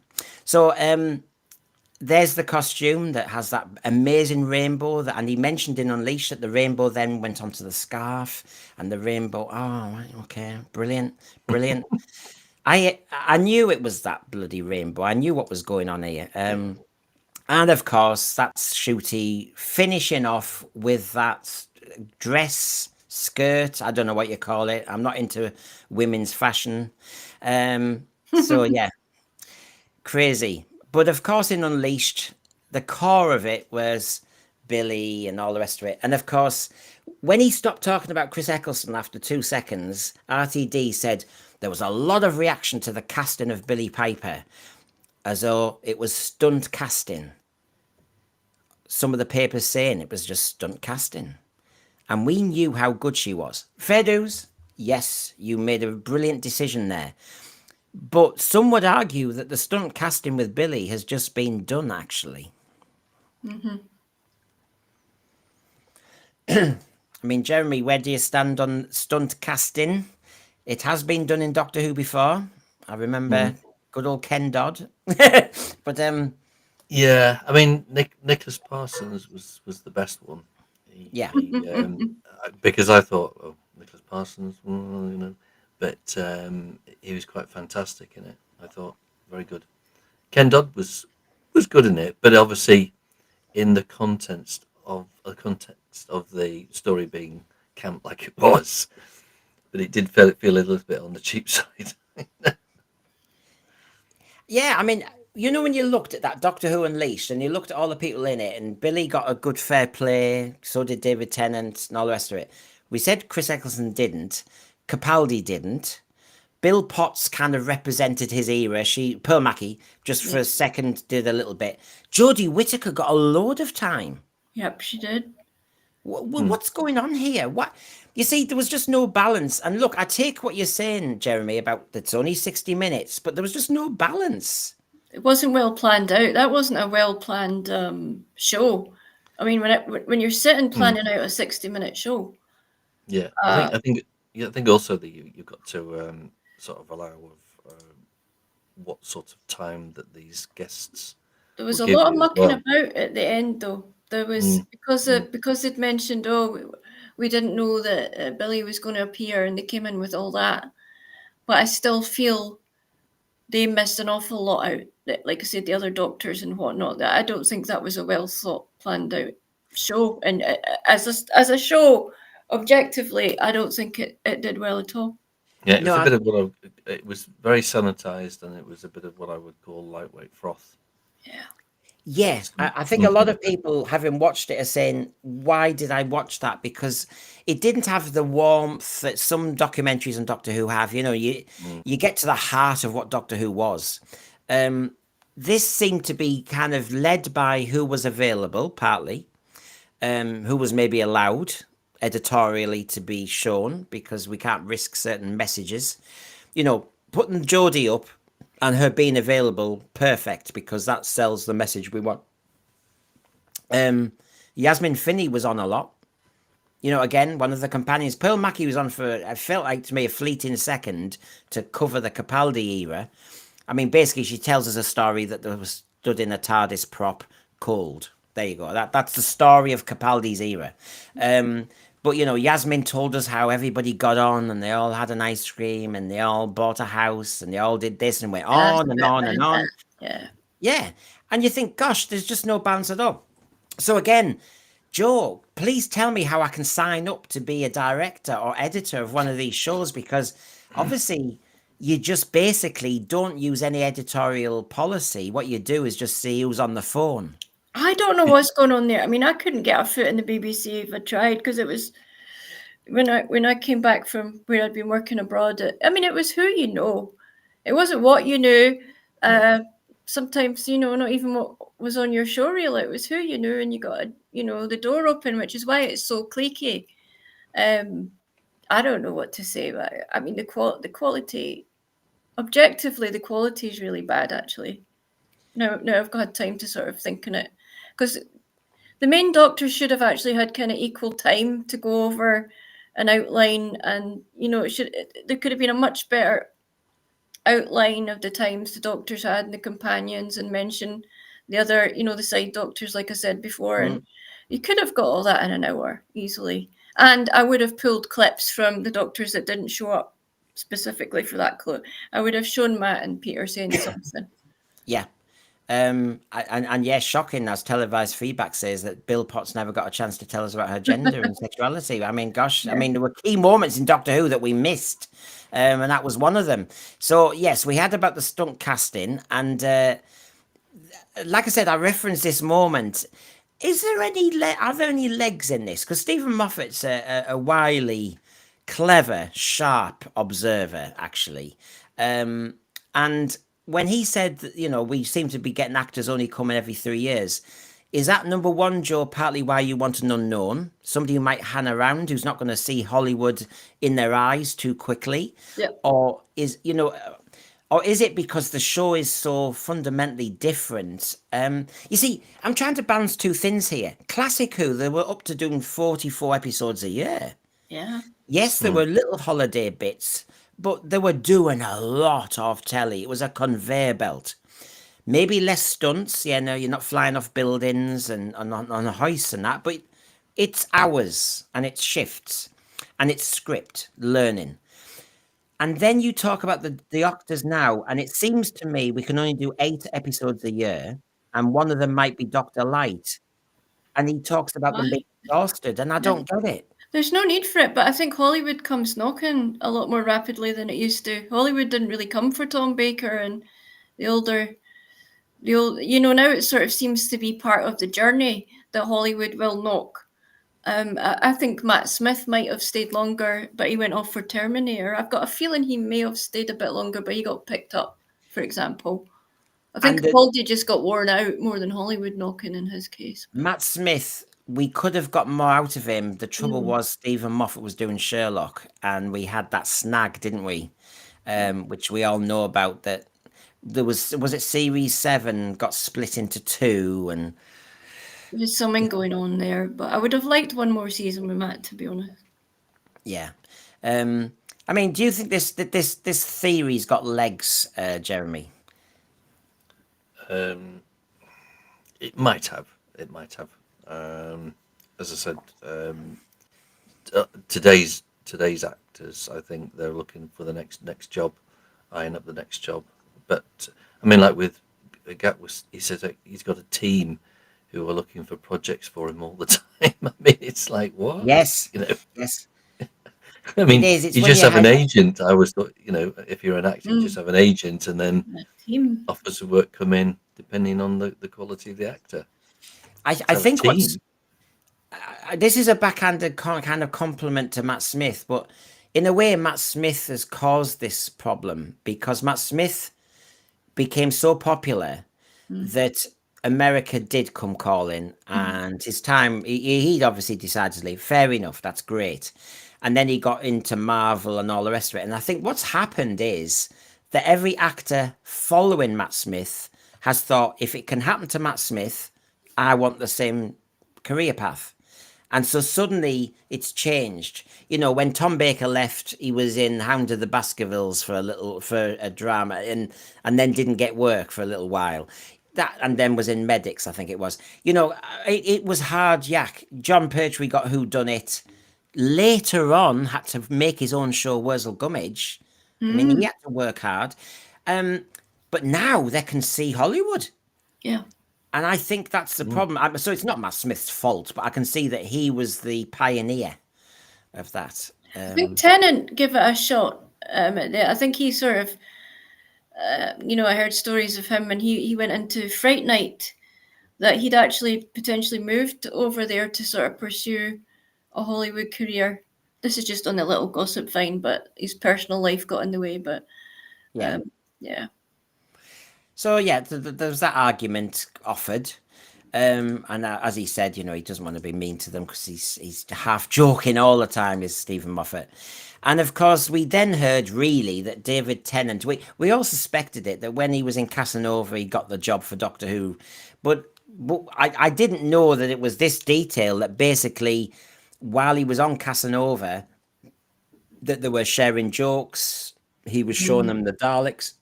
He was showing Rose in action. He was showing clips.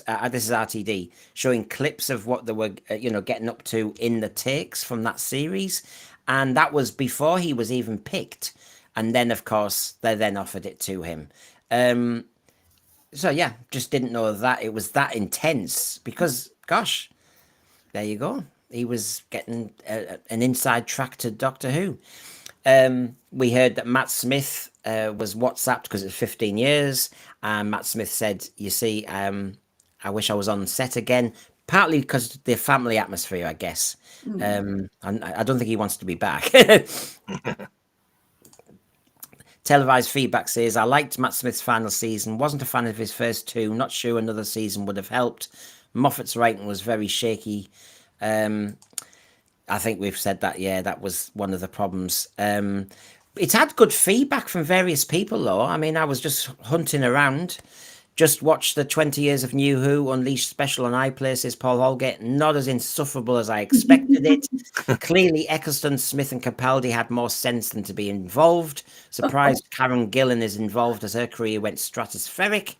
Tom Dix here, watching this special, reminiscing about eras going by, showcasing Wales and bringing the crew to the forefront was perfect. It's no secret I love Doctor Who. It's a big reason for me working in telly. Unleashed has been such a joy, and I hope we get more. Gosh, I thought was quite bland. Andrew here really enjoyed the special celebrating the past 20 years. While it could have been longer, yeah, and I would have liked more interviews with the stars, this was a wonderful look back that reminded me why I adore the show. I thought the spirit was missing. I'm sorry, I didn't see that. There's Pearl Mackie. I'm just trying to be fair because, of course, Peter Capaldi got about a minute. He didn't get much either, did he? The Zygon inversion, the great speech. I mean, the Mondasian Cybermen, Heaven Sent, nothing. So, I mean, what was your take overall then, really, of Unleashed? That I know we've said it was a bit frothy, a bit of PR, really. It was not really wanting to make any serious decisions. You know, I know RTD said that he was asked late on, aren't you going to celebrate the 20 years? And it basically was almost kind of kiboshed into it. And so it was a very last minute decision where they thought they had to celebrate 20 years. But I'm asking you two, do we have to celebrate 20 years? Because a lot of fans are saying the last 7 or 8 years have been poor. Well, obviously they felt they had to celebrate 20 years of Bad Wolf.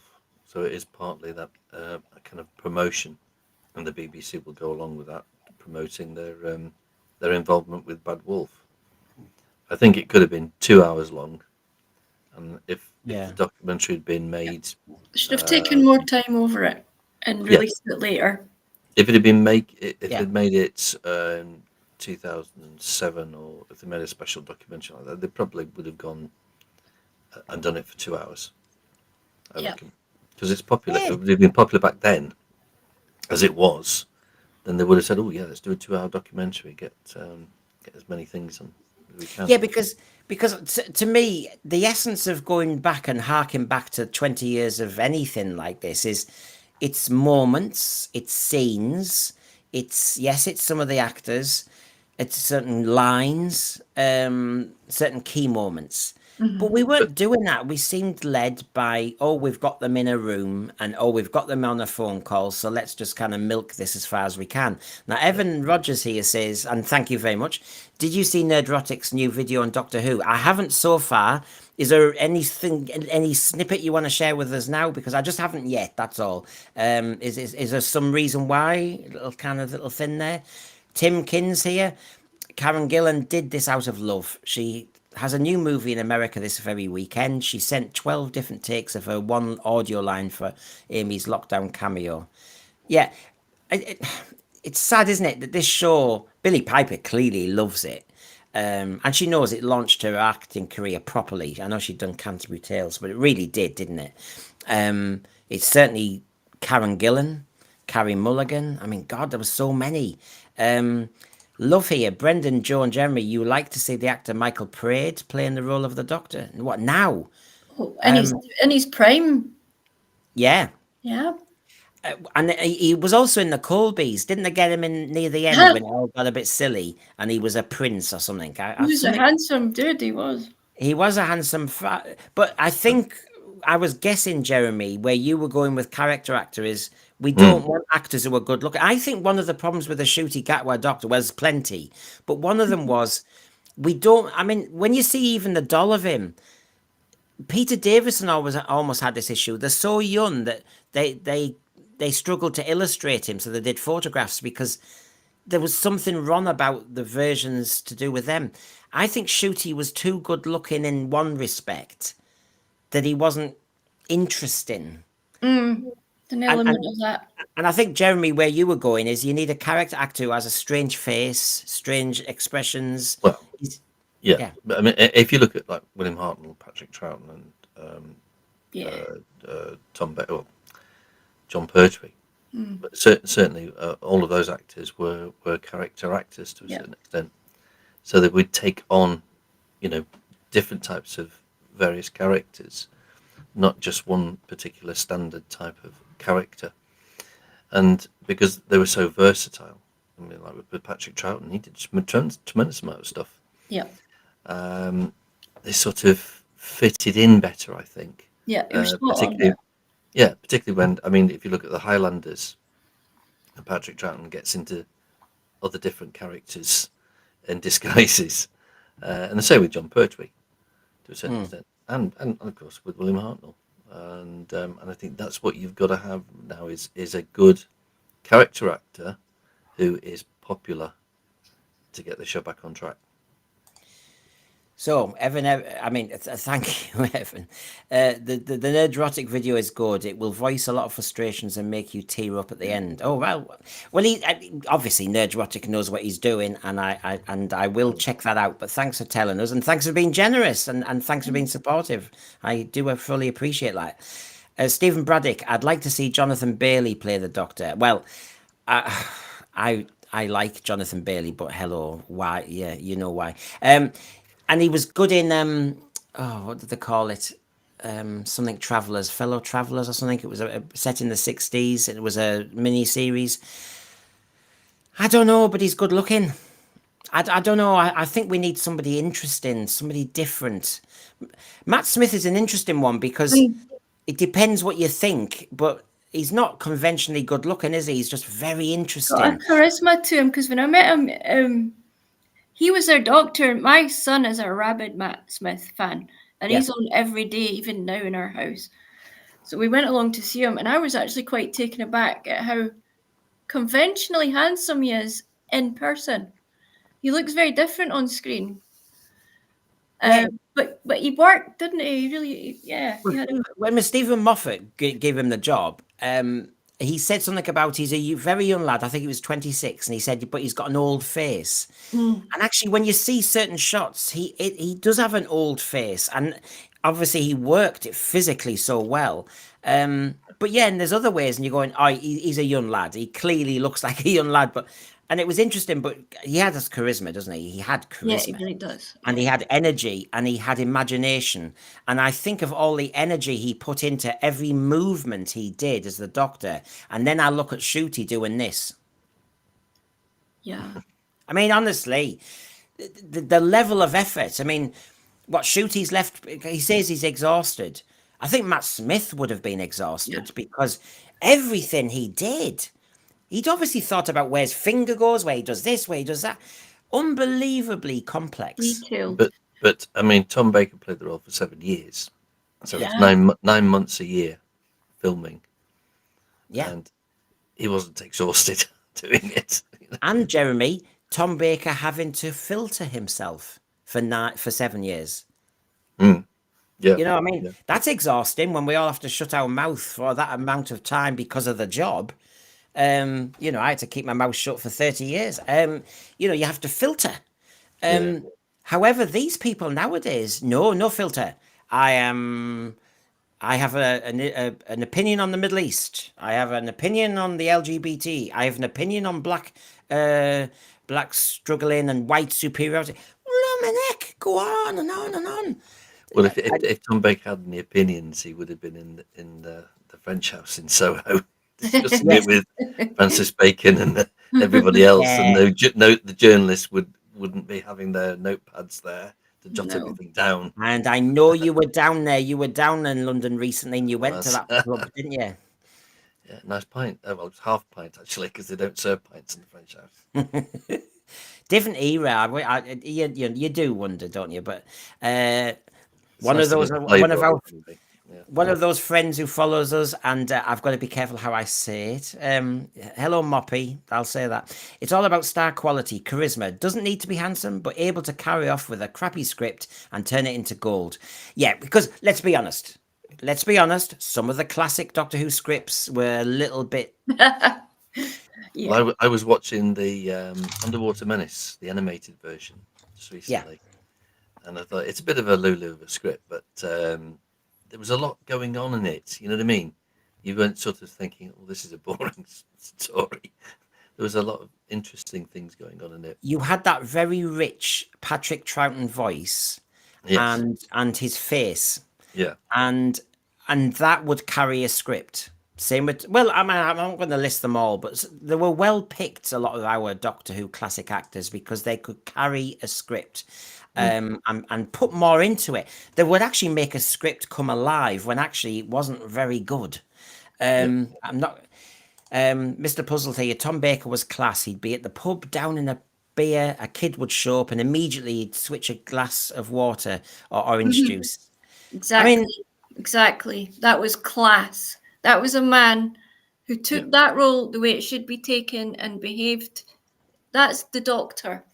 On and off screen, there is a kind of unspoken way to be when you're in that role, and that man was every bit the Doctor. And that's why I said, if you're playing the role for 7 years, that's 7 years of self-censorship. It's exhausting. And Paul Holgate joining in, Tom was probably the only person who parents would trust to give their kids sweets. I mean, well, he ended up in somebody's lounge, didn't he, to watch an episode and shock the... Isn't that a lovely thing to just... That story is true as well, isn't it? He turned up to see what the reaction was, and the kids look behind them, and there's the Doctor. I mean, what a beautiful... And you can see his excitement and passion for the program and the effect on fans. And he's still the same now, isn't he? Because he says, because he's got an amazing way of talking about it. I think in that documentary, the VHS documentary, the Tom Baker years, and I think he talks then about he felt like a god. Now, I know he does a lot of exaggeration as well, but there's an element where he says it's amazing. Actually, his autobiography is good as well, isn't it? The first one, when he talks about... It made him quite popular with the women. And but, there's got to be some fringe benefits, don't there? People have said Jenna wasn't given a mention, really, Jenna? Yeah.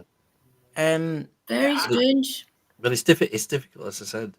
They've only had 60 minutes to get everything, to try and encompass everything, and it's going to be difficult, isn't it? So they'd have to leave some bits out. They could have, if they planned it better, I still think they could have done that. That is quite shocking. Now that we've got the space to have a good look. I mean, Jenna was a huge part for quite a while, so that's quite shocking, actually. Yeah. Well, should we mention the other person, Freema Agyeman?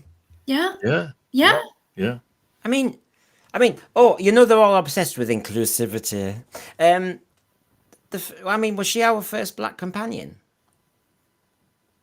I think she was. No, well, there's Noel Clarke, Mickey, but she was she was a companion every week. Full-time companion. Yeah.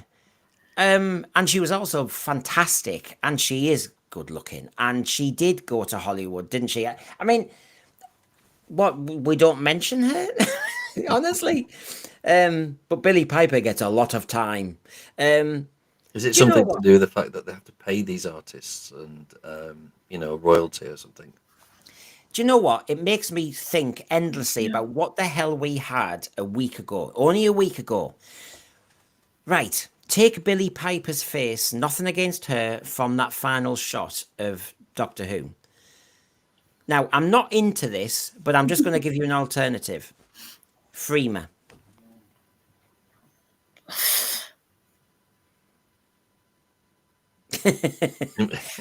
In what way?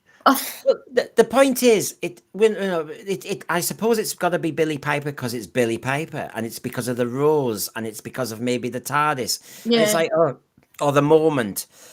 But we had, why is New Who defined by Rose? I mean, we've had two Roses. We've had Rose Noble as well. I mean, Rose is everywhere. And you just think, I don't want New Who, whether you like it or not, to be defined by Billie Piper's character or appearances. And it started to feel a little bit like that. Whereas Freema Agyeman, brilliant year, and she's a striking woman, and she had an interesting role to play. It wasn't her fault that the scripts had her as an unrequited love and all that stuff. Yeah. She's strong. Yeah. To be frank, I don't want another female Doctor. I just don't. I have a mental block. I mean, my dad surprised me the other day saying he didn't really care as long as he got a good enough actor. But I just really don't want another. I like the Doctor to be a flappy English man. Yeah, so do I. So be it. That's my feelings on it. So any female I'm going to have an immediate kind of, please, no, not again. maybe I should be grateful because the rumours were it could be Saran Jones, it could be Yasmin, it could be Rose Noble. That was one of the rumours, wasn't it? So I suppose I should be grateful for Small Mercies because that would have really, jumped the shark or something there. So no mention of Missy or the Master. Yeah.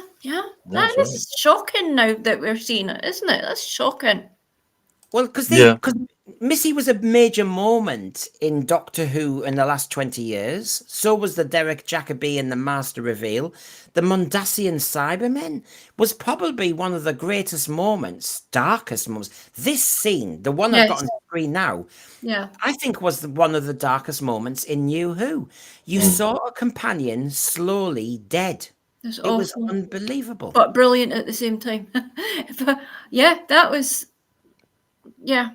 Poor Bill Potts. Hey, God, what she went through. But I think if you're going to do a Doctor Who documentary, remember, you don't have to get anyone on the phone, but you show some key moments that sum up what was good about New Who, and to be fair, bits that didn't quite work. Maybe they should have done a part 1 and a part 2 of this documentary. Yeah. That would have. I think you're right. 2 hours. Yeah. They could have even split it between Doctors and Companions. They could have had a sort of way to split it. I don't know, but you'd have the first 10 years, and then the second part would be the next 10 years. Yep. The Mummy one, I mean, this was an amazing moment. I have to say, whether you liked Jenna Coleman, whether you liked the character, I thought Face the Raven. I didn't actually like the story too much, but I liked. I'm a sick person. I loved her death. But it was so well directed. The music was beautiful. And gosh, it was... I mean, they talk about the Adric moment in the 80s and, oh my gosh, Fade to Black. Oh, no, this, I didn't expect it. And wow, I was amazed that with a family show, they had her death going on for quite a while. So that amazed me. That I'm just speaking as a fan. We all have differences of what we would have brought up. Evan Rogers here, thank you very much. Tom Baker, hearing that voice in the 50th, I really think you might. You know, I mean, the impact sucked the air out of you. It did. I don't think I was breathing. Now I'm not going to go all weird, but you know, you're just going, and I don't think that first time.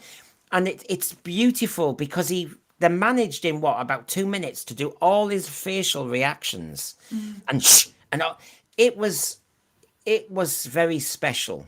And Matt Smith, I think Matt Smith was out of character. I think you could see the reverence in Matt in that scene as well. It was just lovely. It was. I found it quite cute. And when I mean cute, I don't mean in that sort of way. I mean, it was like a youngish Doctor kind of clocking this.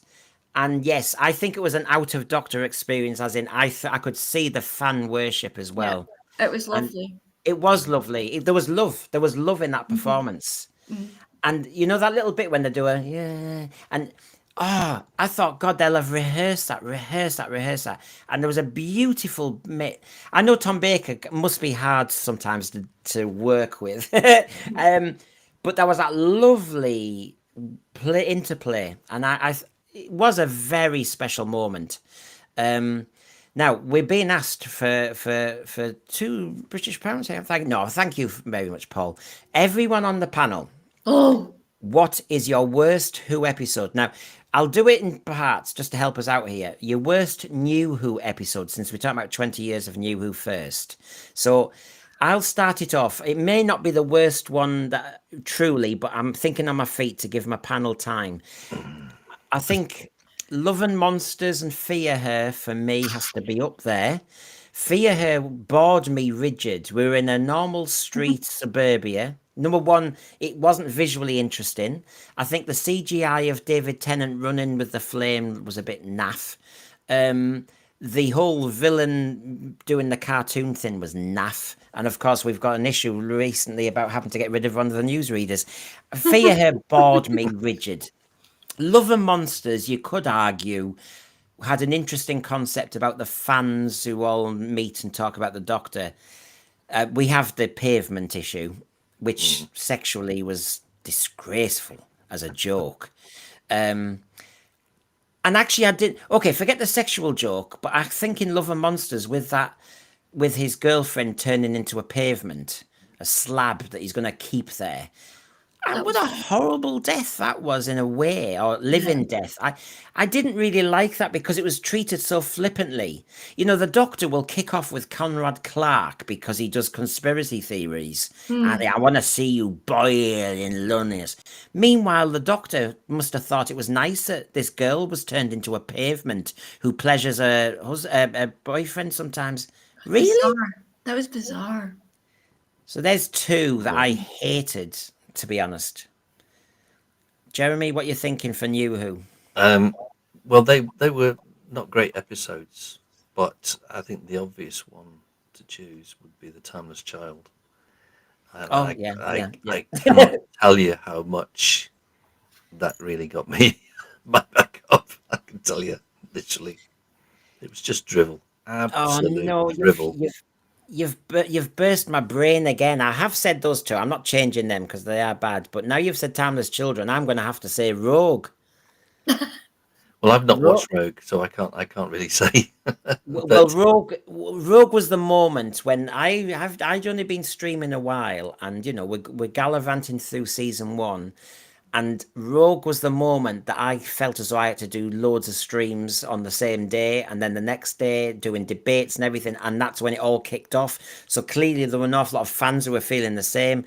And I felt as though that was the moment something shifted. Now, obviously, I wasn't streaming when Timeless Children was on, so I guess that would have been a moment. But Joe, what are you thinking? I'm sorry not to bring any sort of other angles in, but I'm high function autistic. I'm quite open about that, and I'm afraid The Timeless Child broke my autism. That was the first place my head went to. It was unforgivable in all sorts of ways. I mean, the worst episodes you can choose from the last 7 years, because there's plenty to choose from. Yeah, plethora of those. And just before we move on, because obviously that was New Who, but if you can think of one, I won't drag it out, but your worst from Classic Who? Oh, jeez. There's quite a few boring ones. I hate to say it. There's quite, you know, the Doctor would go off. Sometimes Pertwee, I got a bit bored with him being stuck in an office or a car park. A few of them in there for me. It's hard to, when you're doing a live stream, to think on your feet, because it depends on era. I mean, one or two historicals that I found a bit kind of lame. I like light historicals rather than getting heavy on all the detail. So that might pull a few Hartnell ones in. I want monsters. I want action. I get a bit bored. The John Pertwee years, because I was young, I missed 70, 71, and a lot of 72. So I joined later Pertwee, and I loved that because he was starting to get in that TARDIS now and again. And if we were on Earth, a bit of Sea Devils will do me. I quite liked it when we got Tom Baker and we just started to fly and we just got on with it. So I know everybody's got this lovely affection for UNIT and those exile years, but maybe that's because of the team and the crew and the actors. But I'm glad I kind of missed that as a kid, and I want the adventure. So I guess one of the Pertwee ones may have kind of landed badly for me. I struggled with Ambassadors of Death when I watched it the very first time. I don't know if I felt it. Well, and what's the other one? The Colony in Space. The Colony in Space and Time Monster are the not mutants. The best Pertwee. The mutants. Yeah, they're not the best ones. There's a few there. Davis and Wise, Black Orchid doesn't do much for me. But worse than that was The Awakening. I really struggled with. I just found them frothy two-parters. It's like, go away. Terminus was dull. Terminus was really, really dull, and I was willing the Garm on. Come on, Garm, do something brilliant. Moonwalk, do something. But no, he just kind of walked. And then, And you know, when some of the actors, the actor was kind of dying, he had burns and everything, and he's like, "Oh, it's the end of the world," and I'm thinking, I feel as though it is. When's blankety blank on? It's just like, yeah, I know. It's a hard one, isn't it? There's people are saying twin dilemma. Twin Of course, dilemma, yes. I should say the greatest show in the galaxy, because I did do a review and I got into trouble for saying the greatest mess in the galaxy. I quite like the Galaxy one. I know. Moppy's saying the Zarbi. Yes, I have struggled to finish that. That's famous, isn't it? It's Most people. slow ones. But episode 1 of it's very good. But the rest of it, then it just goes downhill. Yeah. You start with this intent, and then you're going, oh, right. The gunfighters got me a bit peed off with this singing Linda Barron all the time. It's like, hey, what are you doing? It's like, oh, all right. I know it's a stylistic thing, but it's not me. The Ballad of the Last Chance Saloon. Yes, exactly. I agree. It's not the worst Doctor Who. That was famously it because of the ratings, but it's a funny one. Moppy hates me now because I said the Ambassadors of Death. I will watch it again. I've got the Blu-ray downstairs. I just haven't had time with all this streaming, and I do need to watch it again. But 7 episodes, I think, is too long. Yeah. We had, I don't know. I'm going to get everybody beating me up in a minute. John Yulden, who's back after editing and streaming and causing chaos. Come on, Brendan. In Black Orchid, we get to see Adric eat like a pig. Well, there you go. That's what we want from our TV license. Thomas McCarthy, you want monsters in Doctor Who, Brendan? You got them. RTD, Chibnall. Oh. Sure did. Yes, I couldn't see it. It was under my nose all the time. So, I agree with you. So you see, I've been shocking you tonight by reminding you of all the things that were missing in the great show that was unleashed. I don't know, Joe. I mean, as our final comments, it felt to me as though they didn't really know why they were doing it, but they thought they had to. Yeah. Rushed out, not thought about. There's other things. There's been other dramas going on that have been just keeping the focus elsewhere. It had to get reworked, obviously, at the end there. Poorly thought out. I mean, if they're going to do a celebration, then they should have really realised that they needed to do it in 2 episodes. More time, 2 hours. more thought. Yeah. We've got Delta. Yes, I agree, Farsight. Delta and the Bannermen. What the hell was that about? A green baby, and we've got that stupid music. And I've forgiven it for Ken Dodd because he was only in it for a second. He was a toll master, and he was doing what he was asked to do. But all the rest of it, was it Don Henderson eating that kind of chop? And the cliff. I think it was a leg of ham, wasn't it?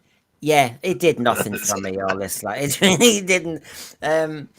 Yeah, I think we've got a stream there. Anyway, so there was our Who Night discussing Unleashed, trying not to discuss Unleashed because in so many ways we all watched it and went, God, there's nothing to talk about. There's nothing to unleash. Yeah, it was. Yeah, we've been unleashed tonight. Yeah, we've been unleashed. We've been more unleashed tonight than they were. So does everybody like the fact that we are doing a Who News Night? We will do Who News Nights in future when I press the right buttons. But anyway, thank you, Joe, for all your time tonight. It's been a long chat, but hopefully we do more. I know people have watched and love you on, and I would certainly, and I'll say it publicly, love to have you on. Oh, thank you. And Jeremy, even though Jeremy sometimes says, "Oh, I don't like Doctor at the moment," he's always back. He's always back. We do classics, we do debates. He loves to come on saying Doctor Who's axed again. I'm really happy. And so yes, I obviously appreciate you always coming on and deciding to do the late graveyard shift or something. Overtime. Yeah. So everybody, thank you very much for joining us tonight. That was the first of the Doctor Who News Nights. So thank you, everybody. See you later. Thank you. Everybody in the Good night. Bye-bye.